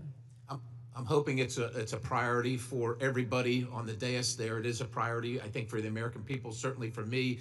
I want to move on in the time remaining with a related topic, which is the hundreds of incidents by predominantly Chinese students, oftentimes called gate crashers. So this includes the two gentlemen in uniform on the dais. I'm going to kind of point to three events that happened just last year. One in Grayling, Michigan. 5 Chinese students are charged for lying and concealing evidence. One in the University of Minnesota, where a drone flew over Newport News and took pictures of classified information regarding ships and classified systems. And then one at the University of Florida regarding the illicit acquisition and shipment of toxins, biomedical drugs, and research supplies to China. In these cases, or most of these cases, we encounter these people and then we release these people. As a matter of fact, in the case of Florida, apparently she found out that criminal charges were being prepared and she dropped out of school and her whereabouts remain unknown at this point. What should be our posture? Because we're trying to follow up after the fact. We're encountering these people, whether they're gate crashers or whether we catch them conducting this illicit activity. We try and prosecute. That takes a lot of man hours, as you know, Director Patel. Is this the best policy, or is there something better that we can do? I mean, the Immigration Nationality Act of 1952 gives the Secretary of State the authority to revoke visas. But should these people be allowed to come to this country in the first place is the question, and what should our posture be? Anybody? In terms of the visa issue, I know that the administration is working on a policy, but to directly answer your question, anybody who utilizes the student visa program to come to this country to conduct criminal activity should never be allowed in this country. And anyone that's doing it here in the United States of America from an FBI standpoint will be vigorously investigated and will use the expulsion or criminal process on them. I yield, Mr. Chairman. Gentleman yields. Ms. Plaskett. Thank you very much, Mr. Chairman, and good morning to the witnesses. First let me say that we do have to, in this committee, try as much as possible to remain nonpartisan as opposed to bipartisan. I can recall being that way when I was counsel on the House Ethics Committee, and it's a hard position to take. But I'm really struck by the fact that in December of 2023, many people made Secretary Lloyd Austin go through the stages of the cross in self-flagellation and mea culpas for not informing the president that he was having a surgery. And now how we're treating Secretary Hedgepeth as if he is untouchable. Mike Waltz, when he was a member of Congress, went in the Committee on Armed Services to talk about and slammed Austin for holding himself to a different standard than the American people. And yet we are not doing this across the board. And that's disappointing at the very least, very disappointing. Director Gabbard, thank you for your testimony. And one of the things that I believe I heard you say was that when there was a discussion by DOJ as to the cuts to foreign aid, that there had not been a request for an intelligence and national security or an intelligence assessment of the impact of those cuts. Was that your testimony a little earlier? Congresswoman, I have not seen any kind of actual official assessment either within the intelligence community or outside of it on what the effects of those cuts to USAID programs has been. But it was not requested by DOJ of you or of any of the areas in which you have oversight over? I'm not aware of any requests. Okay, great, thank you. I know that there has been some open source reporting on what the effect of those cuts are. I mean, when we think about several examples, Kenya, our strongest regional ally in the Horn of Africa, and a key partner with us in the fight against terrorist group Al-Shabaab. And, according to the Washington Post, that's not definitive, and we can talk about this in closed session. Some Kenyan journalists are now being trained by Beijing, mirroring the US programs that have been cut by the administration. Director Gabbard, is letting China train Kenyan journalists going to make Kenya more or less receptive to American requests of the Kenyan government, do you believe? As you said, Congresswoman, our relationship with Kenya has been very long-standing. So do cuts of ours to train journalists in Kenya make them more or less, and Beijing having that make them more or less receptive? Clearly, there is strategic competition taking place. I'll withhold my personal view to look at an official Well, I was assessment. asking for your director view, not your personal view. And then additionally, we have ended Voice of America, which provided accurate, unbiased news, in our opinion. Meanwhile, St. Petersburg University has announced that it's opened 11 Russian language centers across Africa that pay special attention to the promotion of traditional Russian spiritual and moral values. Director Gabbard, is Russia a friend or a foe? Are they our friend or our adversary? They are an adversary. Thank you. I believe that this reckless cuts make terrorism and our influence in Africa, which is on the front lines of terrorism, a real threat to us, and we need to be careful of it. Director Patel, one of the benefits of being here kind of in the middle is I get to hear other people's testimony and the questions that are asked. I know that Mr. Carson asked you questions specifically about the Counterterrorism Division. And we know that there has been some open source reporting that says that individuals within that division have been removed or been moved, not necessarily fired, but moved. Do you know if that is correct? I don't have any personal information on that, but people within the CTD component, which is a large component of the FBI, move all the time. And have they been moved? Are you able to get that information to us, whether they have or have not been moved? I'll go back to my team and see who has been moved. If you have a particular interest, we'll share it with you. Of course, we have an interest in Counterterrorism Division and movement of individuals within that. Because one of the other things I'm concerned about is you have stated, I believe in other areas, that the disbandment of certain sections of the FBI related to intel and breaking up components. Can you explain to us how you intend to do that, or what you would like to do and why? My intention is to reprioritize counterintelligence authorities and cyber capabilities to focus on violent crime and national security, and that's what I'm doing.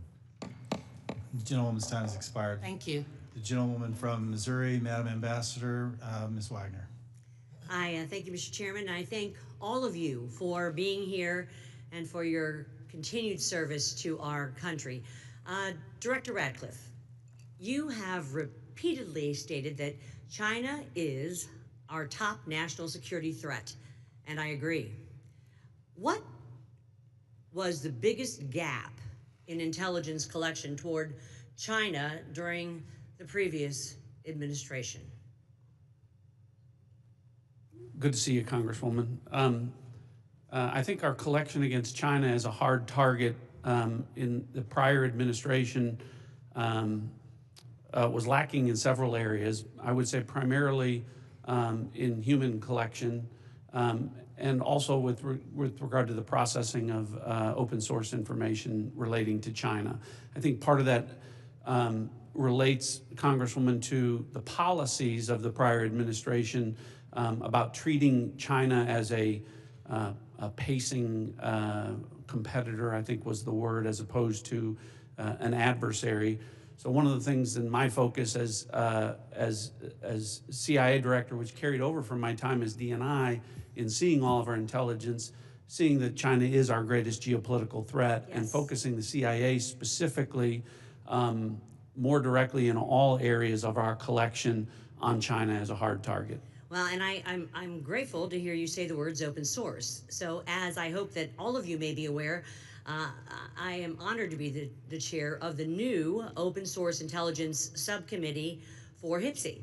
It is the first time this committee has focused specifically on an intelligence discipline, I'll say. We established this subcommittee because private companies, researchers, and most importantly, foreign adversaries, as we speak, are taking full advantage of the explosion of commercially available information. HPSI has taken a stance that OSINT, open source intelligence, should mature as a primary discipline on its own accord. Director Ratcliffe, your agency kind of produces the lion's share, I'd say, of OSINT. Do you agree, sir, that open source intelligence should mature to be a primary discipline? Absolutely agree. So as you know well, Congresswoman, the CIA is the functional manager for OSINT, just as we are the functional manager for HUMANT across the IC.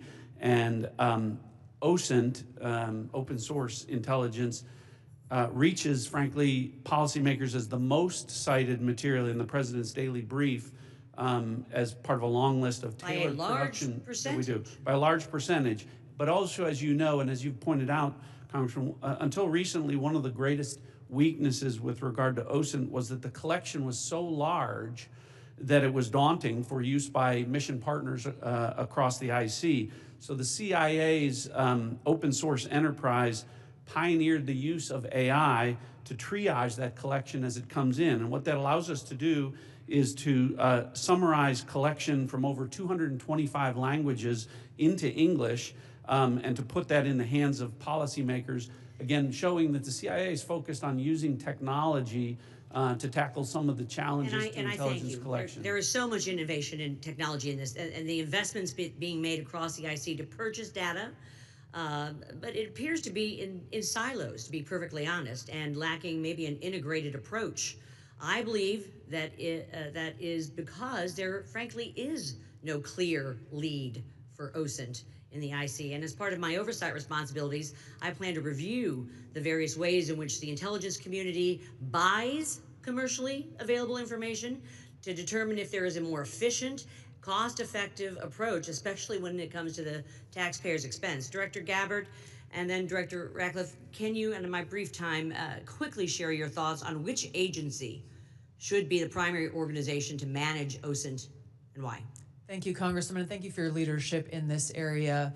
I look forward to following up with you in detail, but the Office of Director of National Intelligence is tackling exactly the problem that you've identified, that we have multiple elements across the intelligence community, essentially wasting taxpayer dollars by contracting separately to get after the same collection of OSINT and commercially available intelligence. So this is something we're actively working on and look forward to working with you. And do you agree with Director Ratcliffe that this should be a key discipline? Yes, I do.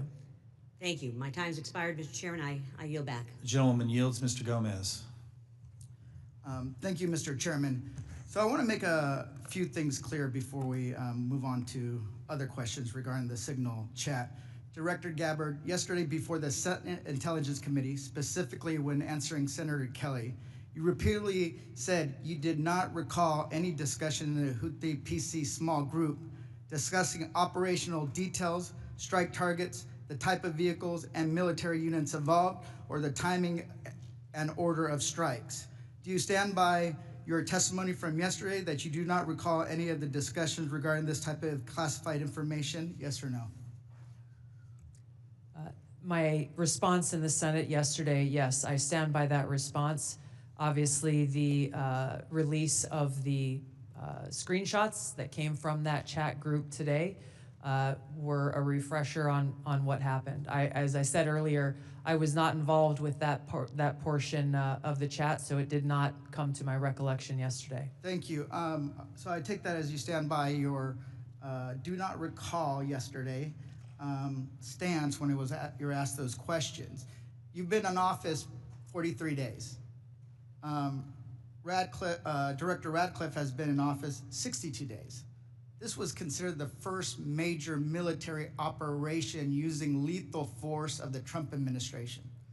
Was this the first, this was probably the first time that you've been involved with a discussion like this on a threat. It was not discussing, you were not on a group chat discussing where we're gonna go for lunch. You're discussing putting men and women of the armed services in harm's way. That's a major decision. So, and when did that happen? 10 days ago? Okay, I'll answer that. It happened 10 days ago. Here's the point. Like something of this magnitude. It's something that you would not forget. It's something that most people, if you're taking this job so seriously, that you would not forget. I mean, since I've been on this committee, there's been days that I have woken up in the middle of the night from the things I've learned in SCIF. So deciding to use military force is something hard to imagine.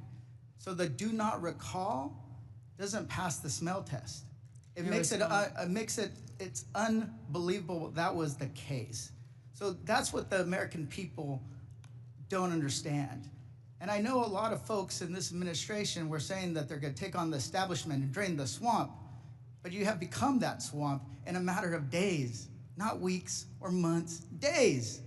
So one of the things we're gonna look into is what actually occurred, because the American people deserve a full accounting. Additionally, the main person who was involved in this thread that a lot of people want to talk to is Secretary of Defense Hegseth. And a lot of questions were brought up regarding his drinking habits in his confirmation hearing. To your knowledge, do you know whether Pete Hegseth had been drinking before he leaked classified information? I don't have any knowledge of Secretary Hegseth's personal habits. Director Ratcliffe, same question. Yes or no? You know, no, I'm going to answer that. I think that's an offensive line of questioning. The answer is no. I find it interesting that you want to. I'm going to answer. You asked me a question. You want an answer? No, listen. You don't want to focus on the good work that the CIA is doing, that the intelligence community. Director, I reclaim my time. Director, I reclaim my time. Here, I have huge respect for the CIA, huge respect for our men and women in uniform. But this was a question that's on the top of minds of every American, right? He stood in front of a podium in Europe holding a drink. So of course, we want to know if his performance is compromised. If people were asking if the General Austin was compromised because of a heart issue, was his performance compromised because of a successful strike? Back. Mr. I bring my You want to know? You want to talk about accepting responsibility? Do you think you should accept responsibility for a successful strike to make Americans safer? You want to focus on? I reclaim my time. So here's the thing. This is serious. As somebody, we've been briefed in this committee about using Signal. One of the things they basically said, the most secure phone call, the least secure text messaging. And we know that your people are Russians, Chinese are on your phone. Gentleman's time's expired. Gentleman from Virginia, Mr. Klein. Thank you, Mr. Chairman. I'm going to give the director the ability to respond without being interrupted by his questioner. I appreciate that, Congressman. I guess, you know, just a general reflection here again that for the last 2 days, members of the intelligence community have been asking questions about a Signal messaging group and not asking questions from Democrats either in the Senate or the House on China, Russia, Iran, and the real threats that are going on to the United States. And you can say that you care about the good work that agencies are doing like the CIA and that you care about 140 stars on the wall. But no one's asked me about my second day on the job here, where I lit the fuse that led to a foreign government participating with us to capture one of the senior planners of the Abbey Gate bombing that killed 13 Americans. And in the process, we worked with a government that previously hadn't, that hadn't cooperated with us on counterterrorism matters.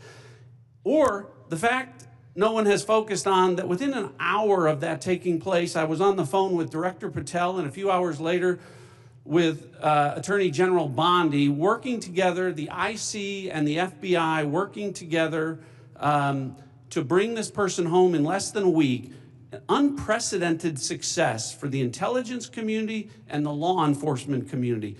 Exactly representative of the kind of work that we should be doing and the kind of work that an oversight committee should be asking about. But instead, we're getting questions about whether or not someone has drinking habits. And, you know, I just wish in an annual threats hearing where the American people want to hear about threats, that's what we would be talking about. Thanks for the opportunity to clarify. Absolutely, Director. I want to thank you and all the people who work with you and all the witnesses and the men and women, the brave men and women who are putting their lives on the line each and every day for this country. And to the military as well, we are grateful and we recognize the sacrifice and dedication.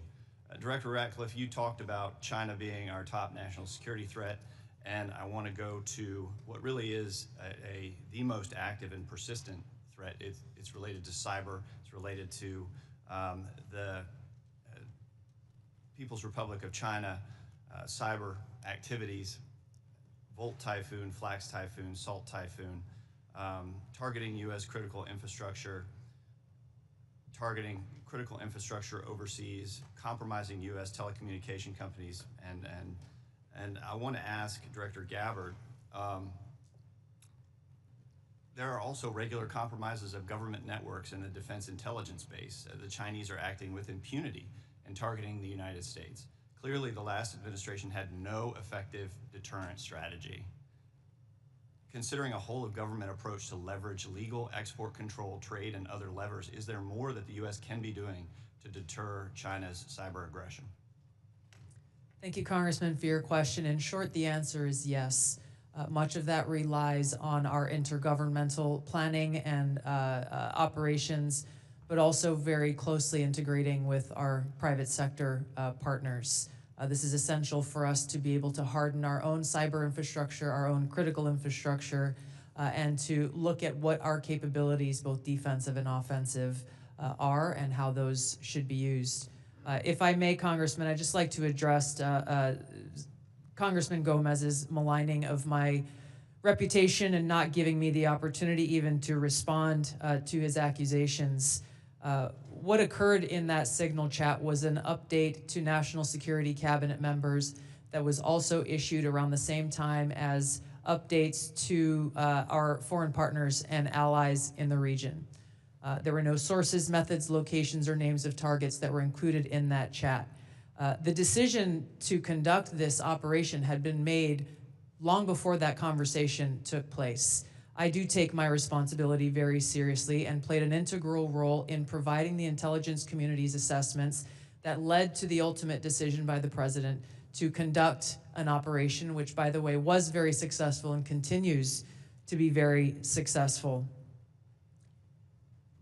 I was traveling at the time, and I was not playing a very specific role, as these chats reflect, in much of the conversation that took place there. Secretary Hegseth, in my experience, has continued to operate in the way that President Trump's confidence in him inspires, which is in the best interests of the American people and our war fighters and ensuring our national security. I think it's wrong to impugn him, especially at a point where he is not here to defend his own honor. Thank you, Congressman. I agree with your assessment and support for the Secretary, and I yield back. Gentleman yields. Ms. Houlihan. Thank you for the time, and I struggle, and if you look at my notes, I've changed my mind about 1,000,000 times what I'd like to talk about. I'd like to first start with Director Ratcliffe. I find it offensive for you to accuse me as a Democrat of not caring about national threats. I very much wanted to talk about those, in fact, had prepared questions in advance of this hearing about those threats, specifically about biosecurity and bioterrorism, but I don't have time to ask those questions because the threat is in the House. The threat is across the dais, and I need to ask these questions. It's my job to ask these questions of you. Because when I served in the military, and I served in classified environments, had this happened to me, I would have walked my resignation in immediately. This is not okay. Communicating these sorts of things in signal is not okay.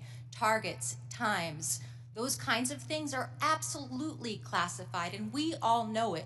I know it, these people know it, you all know it. And the fact that we're having to have these conversations now means that I can't ask the questions that I need to ask about things like bioterrorism and biosecurity. And so I'd like to put you in check as well, sir, because you can't assume who I am any more than I can assume who you are, sir. I would like to move my questions, however, over to Director Gabbard, because you are the DNI. You do have an obligation and a responsibility. I'm going to speak to you specifically about the fact that you have spent much of your 40 days talking about the importance of making sure that we don't reveal classified information, making sure that we don't leak information. You're a former battalion commander in the Army. I don't think that you would have necessarily appreciated the kind of leaking of information that I believe absolutely did happen in this signal channel and is worthy of a further investigation. In fact, this committee established something called 50 U.S.C. 3235A, and this committee, on a bipartisan, apartisan basis, requires you, the DNI, to swiftly notify Congress and the Intelligence Committee if you're aware of any sort of significant unauthorized disclosure or compromise of classified information, which I would argue this has all of the markings of being that. And so if you, as the DNI, see such a thing anywhere within your organization's purview, you have the obligation to begin an investigation to report back to us on that. Would this seem to qualify to you as something worthy of that investigation? Thank you for your question, Congresswoman. In this situation, Secretary Hegseth has the classification and declassification authority over DOD information. This chat did not have the auspice of being a DOD chat. There's no such thing as labeling it as DOD. This was a chat amongst a great variety of people, and you, according to our law that we passed here bipartisanly, have an obligation when you think there has been a tangible, significant leak of information to instigate an investigation. Do you not think it's important to do such a thing? Well, the National Security Council is investigating this inadvertent leak. And again, I point to Secretary Hegseth as having the classification. I would argue that Secretary Hegseth, if he had the dignity that he needs to have, should be walking his resignation in, because I believe that his probably is heading toward being relieved of his duty based on what I think are significant and illegal leaks, most likely. I would like it if you would please commit to this organization that you will follow the law, and I would like it if you would also investigate what is likely to be more than just this chat. Because if there's one, there's more than one. If there's smoke, there's fire. Would you please obligate yourself and your organization to that investigation? Yeah, Congresswoman, yes, I will follow the law. Thank you. I appreciate that. And Director Patel, I learned just recently that you only heard about this yesterday, which blows my mind since I heard about it 2 days ago, and I'm just a low on the dais, junior chipmunk here. Did you really only hear about this yesterday? The exact timeline I'm not aware of, but yeah, I think it was yesterday or the night And now before. that another day has passed, do you Well, actually, it was the night before the hearing. Now that another day has passed, do you believe that it's now time potentially for the FBI to open an investigation into this? I'm not going to comment on that. Because you're the director of the FBI, you don't believe it's appropriate to comment on that? Because there's a process in place, there's an ongoing litigation, and the National Security Council is reviewing this matter. And I'm not going to discuss any open or closed That investigations. ongoing investigation, literally, the lawsuit happened today or yesterday afternoon, and the idea that you don't have an opinion on this at this point is frustrating to me. No, it's not. My I'm not final going to question, prejudge any reclaiming my matters, time, my and the men final and women of the question, FBI reclaiming my will time, reclaiming call my the time, balls and strikes. reclaiming my time, not sir. you. Sir, Mr. Chairman, I'd like to have... Gentlewoman's recognized. You have Thank 4 you. seconds remaining. No, I have more than You that. have 2 because seconds Mr. remaining. Patel would not add Gentlewoman's time has expired. Mr. Stubbe. Thank you, Mr. Chairman. Director Gabbard, were there any sources described in the signal chat? No, Congressman. Were there any methods described in the signal chat? No. Were there any locations? No. Therefore, due to the fact that there were no sources, no methods, nor locations described in the signal chat, it does not make the discussion classified. Is that correct? That is up to the Secretary of Defense determination. The Democrats are obviously making the assertions that what was in the signal chat was classified and claiming that Secretary Hegseth put this war plan out to the world, which he clearly did not. Were there any names in the signal chat? No. Any targets? No. Any locations? No. Was there a unit name or location of that unit? There was not. Were there any routes described in the signal chat? No. Wouldn't an operational plan contain that type of information? Every operational plan I've ever seen has contained that information. Thank you. Shifting to the real threats to America, the southern border. Due to the previous administration's open border policies, they allowed over 10 million illegals into our country And during that time, there was 1,511 terrorist-related encounters at land border ports of entry, according to CBP. As someone who fought in the war on terror, I find this deeply offensive that the previous administration would sacrifice the security and safety of the American people in the manner in which they allowed terrorists, criminals, and rapists into our country. In your testimony, you state, and I quote, "Based on the latest reporting available for a year-long period ending October 2024, cartels were largely responsible for the deaths of more than 54,000 U.S. citizens from synthetic opioids. A lot of those citizens are from my home state of Florida. Cartels, narco-terrorists, and other violent transnational criminal organizations have violated the territorial integrity and sovereignty of the United States and have also fueled human trafficking and the opioid epidemic that many of my fellow Floridians have witnessed for far too long. I applaud President Trump and his swift decision to designate the narco-terrorists and Mexican cartels as foreign terrorist organizations, and I want to thank each of you for making this a priority to fight against Mexican cartels, traffickers, narco-terrorists that have been responsible for killing hundreds of thousands of Americans. For every narco-terrorist and cartel member violating our sovereignty, poisoning the American people with fentanyl and other illicit opioids, know this: your days are numbered, and know that the full force of the U.S. government will soon address your atrocities once and for all. Director Patel, it's no secret that there is a growing presence of Mexican cartels operating fentanyl synthesis labs just over our border. Just last year, the CBP estimates that more than 21,000 pounds of fentanyl was seized at our borders. That is enough to kill more than twice the population of the world, of our country. What actions are you taking to strengthen the FBI's fight against illicit fentanyl within our borders?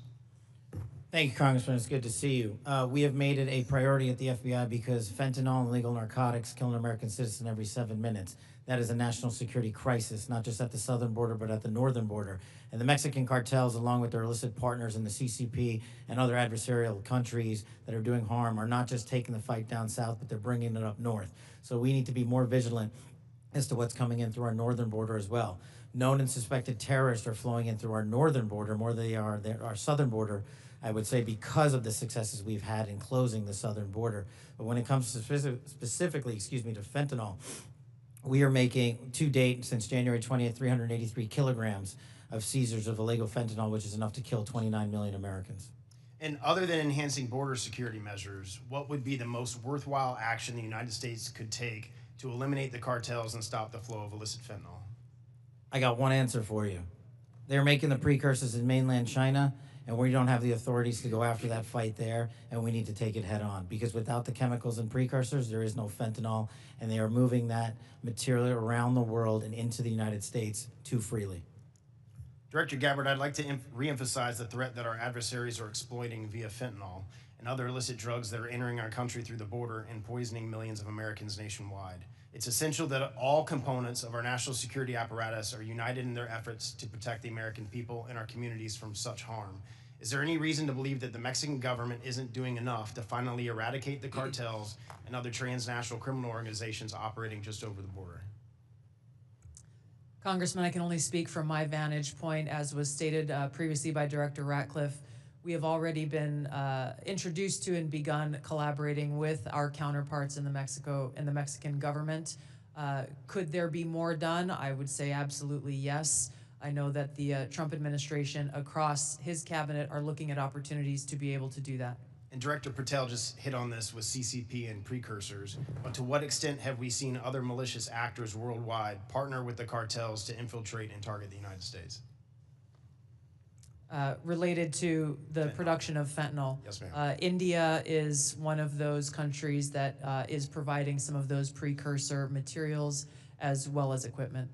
Thank you for being here today. My time's expired. Gentleman yields. Mr. Quigley. Thank you, Mr. Chairman. And I know it's all us who are worried about this only, but apparently the Senate Armed Services Committee Chair and Ranking Member requested Inspector General report on this chat. So I'll tell you why more people are worried about this than you might think, and that's Director Gabbard, your position was created post 9/11 because of the horrible intel failure that took place there, where we weren't sharing information. It wasn't adequately shared within the community and between our allies.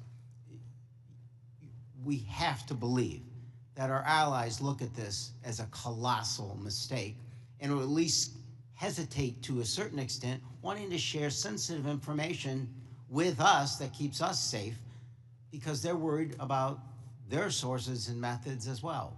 Wouldn't you be at least somewhat concerned that our allies would look at this and say, that wasn't the perfect way to communicate? Congressman, thank you for the question. If that information that was put out in the chat by the Secretary of Defense had included specific sources and methods and targets and names, then the answer would be yes, but that was not the case. Let me stop you there because there's such a limited time. Generals, look, you're here because you got tough spots, so I have to put you on the spots. You're passing information like this just within your agency, and you know that it's going to include, we are go for mission launch, Houthis, sea lanes, the information about the weapon systems. That gets to the Houthi military commanders. Doesn't it make you think they're at least going to say duck? Thank you for the opportunity to weigh in on the issue. Yes, if we were collecting this on our adversaries and we're able to get this information as was asked of General Hawk earlier, we would consider that classified, but it's classified under the collection piece. The data that we're talking about here is the operational data, not the intelligence data. Respectfully, sir, just because we have limited time. Secretaries. The Houthis military leader's gonna duck when he hears this, or he's gonna take some action, or he's gonna try to shoot our planes down, right? If he has actionable intelligence, he will certainly use it. I'm talking about this intelligence. You don't think he can figure out? Houthis is mentioned a couple times, sea lanes. They show the weapon system. At least it's a credible warning to him. I would offer the Houthis' defensive position has been constant since the 15th of March. All right. General, I'll just take a whack at it. You're the Houthis' military leader. You get this information passed on to you. It doesn't make you at least take warning? I would, Congressman, I think from the Houthis' perspective, they do have air defense equipment, and they would be able to detect aircraft when they're entered into the Red Sea, and certainly when we have our intelligence aircraft operating over top of their country. They'd be able to detect that activity. But being forewarned is extraordinarily important. I'll take another stab at it. If just language like this in a different context, okay? But just within your department, sir, your people are passing this information. Do you advise them maybe they don't use Signal on this? Are there other forms? Obviously, they're going to be more secure.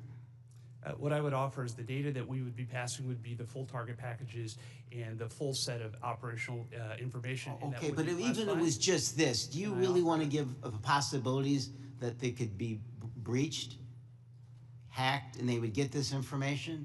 Wouldn't you, even with just this, sir, respectfully, wouldn't you want to use a more secure means of communicating? I think what I would offer are two things, and hopefully they're helpful to you. One of them would be, in addition to that full package that we would talk about, when the Secretary extracted individual details from that and provided those on Signal, whether individually or in aggregate, that is his decision of what is classified and what is not from an operational aspect. And that's probably the most important relevant piece to there, and I would echo what we've said before. It's the Secretary's authority for the just give me, there's more secure ways of communicating any of this, right? There are, and our adversaries have General, there are, right? To intercept. There's much more secure means that you use, even if you don't think that this is, or you don't want to stick your head out on it. What I would say is the full packages were transmitted within classified, within traditional classified. But this could have been transmitted in a classified way as well. Thank you. Gentleman's time's expired. The gentleman from Arkansas, the distinguished chair of the Financial Services Committee, Mr. Hill, is recognized. Thank you, Mr. Chairman. And let me say, Director Gabbard and Director Ratcliffe, it's so great to have you back in the Longworth House Office building. The food's the same, but you're welcome anytime. Director Ratcliffe, you know, we've served for 10 years together. I'm certainly aware of your extraordinary service at the DNI and here in Congress. And I just have a couple of follow-up questions on this topic of the Signal chat. Were there any war plans distributed in that Signal chat? No, Congressman. And were sources and methods that would compromise our intelligence system or your agents in the field around the world, were they discussed on the Signal chat? No. I appreciate that. I just think that's an important thing to have on the record. Director Patel, I co-chair the Americans Wrongfully Detained American Hostage Task Force here in the House, and I just in fact left Tigran Gambaryan, a former FBI official who I helped get out of prison in Nigeria last year. I just left him a few minutes ago. You've you know this issue very, very well, and President Trump's made such a commitment to bring Americans home. There's some 30 Americans still wrongfully detained or held hostage abroad. Is the FBI committing to work through its officials in our embassies around the world to bring those Americans home? Thank you, Congressman. And as you know from my prior service in the prior administration, President Trump brought home over 50 hostages and detainees worldwide, and that effort is being redoubled now until every single American is home. And the FBI, from my perspective, has been given a directive that any wrongfully detained or captured person overseas is a priority to bring back. We're so grateful to the President for making this a priority. We don't want our citizens that hold a blue passport to suddenly be a target in all their interactions around the world. That's wrong, and I'm glad President Trump's made it a priority. I look forward to working with you on that. Since November of 2023, I've been pursuing aggressively in this committee the U.S. government's policies and procedures for handling border encounters, specifically known or suspected terrorists. To quote former FBI directors, testimony before the Senate, there are blinking lights everywhere of concern. But despite my numerous attempts, including multiple briefing requests, letters, legislative provisions, a GAO report requested, the prior administration refused to provide requested information and data on what the public now knows was a very dangerous situation along the U.S. borders that President Trump now has as a priority of fixing. In January 2024, there were 176,000 encounters along the southern border, with 51,000 occurring at ports of entry and 124,000 between ports of entry. Comparing that to the work just in the first few weeks of the Trump administration, total encounters are down to 61,000 along the border, with 32 at ports of entry and 29,000 between ports of entry. For the record, that's a 60% reduction. Director Patel, since President Trump took office in January, as we've seen these plummeting border encounter numbers, has the country seen a drop in known or suspected terrorist encounters at the border? Thank you, Congressman. It's one of the issues I really wanted to address today. And I think the country deserves to know that known or suspected terrorists, KSTs, are coming in with much less frequency at the southern border. In fact, if my information is correct, 2 since January 20th. And they are coming in with much greater frequency in the northern border, and since January 20th, that number is 34. And those metrics carry out over the last year in terms of ratio. So what it tells me is that known or suspected terrorists, the individuals that want to do the most harm to this country, are utilizing the northern border, and we got to refocus assets up there. Yeah, which I think is good. And I'm glad the prior administration did declassify the ISIS arrests in Philadelphia and did declassify the a citizen that was coming across the northern border to do harm on Election Day. That's good, but we have much more to do. And Director Gabbard, I need your help working with your colleagues here. It's this idea of requesting coordination between Director Patel, Secretary Noem, and the committee with fused data on known or suspected terrorists. Whether it's TSA data, BPP data, FBI internal data, we want to have that coming to us. Where are these people? What's been done with them? What is the government's position on? Will you commit to work with us as OD and I to get this information from across the government IC? Absolutely, Congressman. And as you know, our National Counterterrorism Center was really created to fulfill exactly that task, so that we're not dealing with multiple vetting systems that are coming up with different results, that we have this central vetting database to be able to identify those known or suspected terrorists who may be trying to come into our country, or who may be one of the tens of millions who illegally crossed into our border, may have come into our country during the last 4 years. We look forward to working with you. Thank you for your answers, and I yield back. Gentleman yields. Ms. Tinney. Thank you, Mr. Chairman, and thank you so much to all of you. There's so many great questions that I have to ask, but I want to start with Director Patel, and I just want to first, before I get into a couple issues, thank you so much for your outstanding service and your recognition and focus on the northern border. My entire district is the northern border of New York with Canada. I just want to first jump into this issue for, Hamas attacked October 7th. The world watched in horror. Designated a foreign terrorist organization in 1997, killed over 1,200 civilians, and including American citizens, and many remain hostages. Only slightly less disturbing, we had a myriad of seemingly coordinated pro-Hamas demonstrations that have taken place all over the United States, in my state of New York, on college campuses, in Washington, D.C., universities. Director Patel, does the FBI have any open investigations into the organization, the leadership, and the funding of these pro-Hamas demonstrations with students such as, and groups such as Students for Justice in Palestine? Thank you, ma'am. And I'm limited by what the Attorney General has already publicized, but as you know, there are open investigations based on what's been made public. Okay, has the FBI uncovered any evidence of foreign support for these Hamas demonstrations, including, other than Iran, any of these groups I might mention, like Students for Justice in Palestine, anything that's open source that we can talk about? That's still ongoing. Thank you. Director Gabbard, thank you so much for your service. It was great to serve with you in Congress as well, and work so much on wonderful veterans issues. My son's also a Marine major, and so we appreciate the service of everybody here. Let's keep in mind, obviously we're in open session. Do you have anything or ongoing intelligence to suggest there's foreign support from governments, non-government groups, and individuals that have helped these pro-Hamas demonstrations all across America, including on university campuses? Congresswoman, there are some assessments that reflect that, and we can talk about that in the closed session. Great, thank you so much. And now I want to get back to Kash, Director. Great work on the northern border. I'm one of the co-founders of the Northern Border Security Caucus, and your information has been tremendous. Once I got the district that I represent now, this sprawling, long district, the entire northern border is Canada. And as you say, 358 suspects on the terror watch list. Almost 90% of the suspects on the terror watch list are coming across our northern border. I'd love to talk to you. What is the FBI doing specifically dealing with this northern border?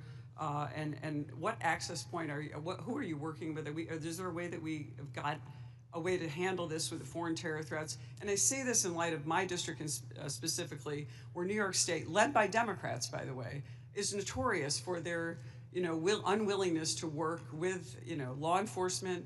Under Governor Cuomo, we cut off the ability. I know Congressman Quigley talked about working together after 9/11. The state hit hardest by 9/11. And Governor Cuomo put in a law that prohibited law enforcement from working together in 2019. What are we doing so we can work with New York, the government and others, to make sure that this doesn't happen across our New York northern border? Well, one, and this is out of my lane, but what we need to be doing is working with the Canadian government because they sit on top of our northern border. We do have the problem of tyranny of distance and sheer geography as compared to the southern border, but when we were told that the Mexican government would not work with us, we overcame that hurdle, and we've seen the immediate results, as I highlighted to your colleague, about northern border contacts with KSTs versus the southern border. The other thing we can be doing is working across every northern border state who has a geographic border with Canada and their local and state affiliates, which we are doing at the FBI. But it is such a vast enterprise that we would need a huge increase in resources to cover down on that the way we do in Mexico. In addition, thank you for that. In addition with working with the Canadians, are you also working with the New York State government? Because we do have a number of interesting assets, a sprawling Akwesasne Mohawk Reservation that kind of goes across the northern border with New York and Canada. Are those types of things ways that you can work with the New York government and also in coordination with the Canadian Royal Police? Absolutely, ma'am, and you highlight a great point. A lot of the northern border touches upon tribal lands, and we need to work with tribal leaders throughout the country as effectively as we do with state and local governments, and at the FBI, we're doing just that. Thank you so much, and I really appreciate all of your service, and I yield my time back. Gentleman yields. Gentleman from Texas, Mr. Fallon is recognized.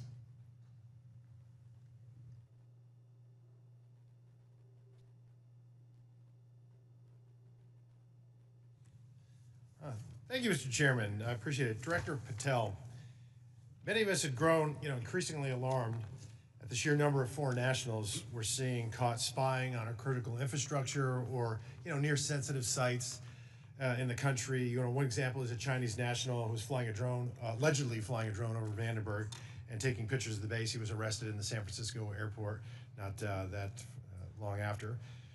Director Patel, would you agree that the two most dangerous nation states to our homeland and our interests are China and Russia?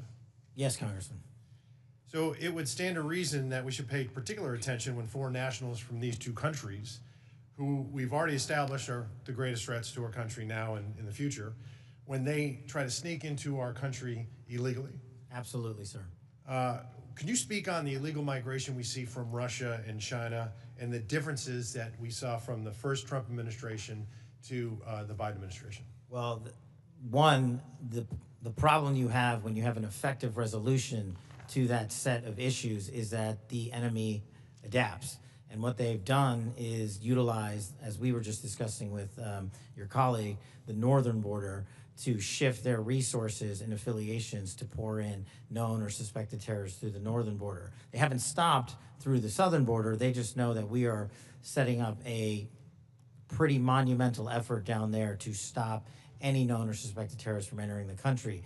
But the thing is, the Chinese, the Russians, Iranians, and other adversaries are utilizing their partners, just like they are doing in terms of how they move illicit fentanyl precursors into this country. They're moving humans in the same fashion, and we need to treat it as such. Did you see an increase from the first Trump administration to the Biden administration on Russian and Chinese nationals crossing the border? Did it increase or decrease?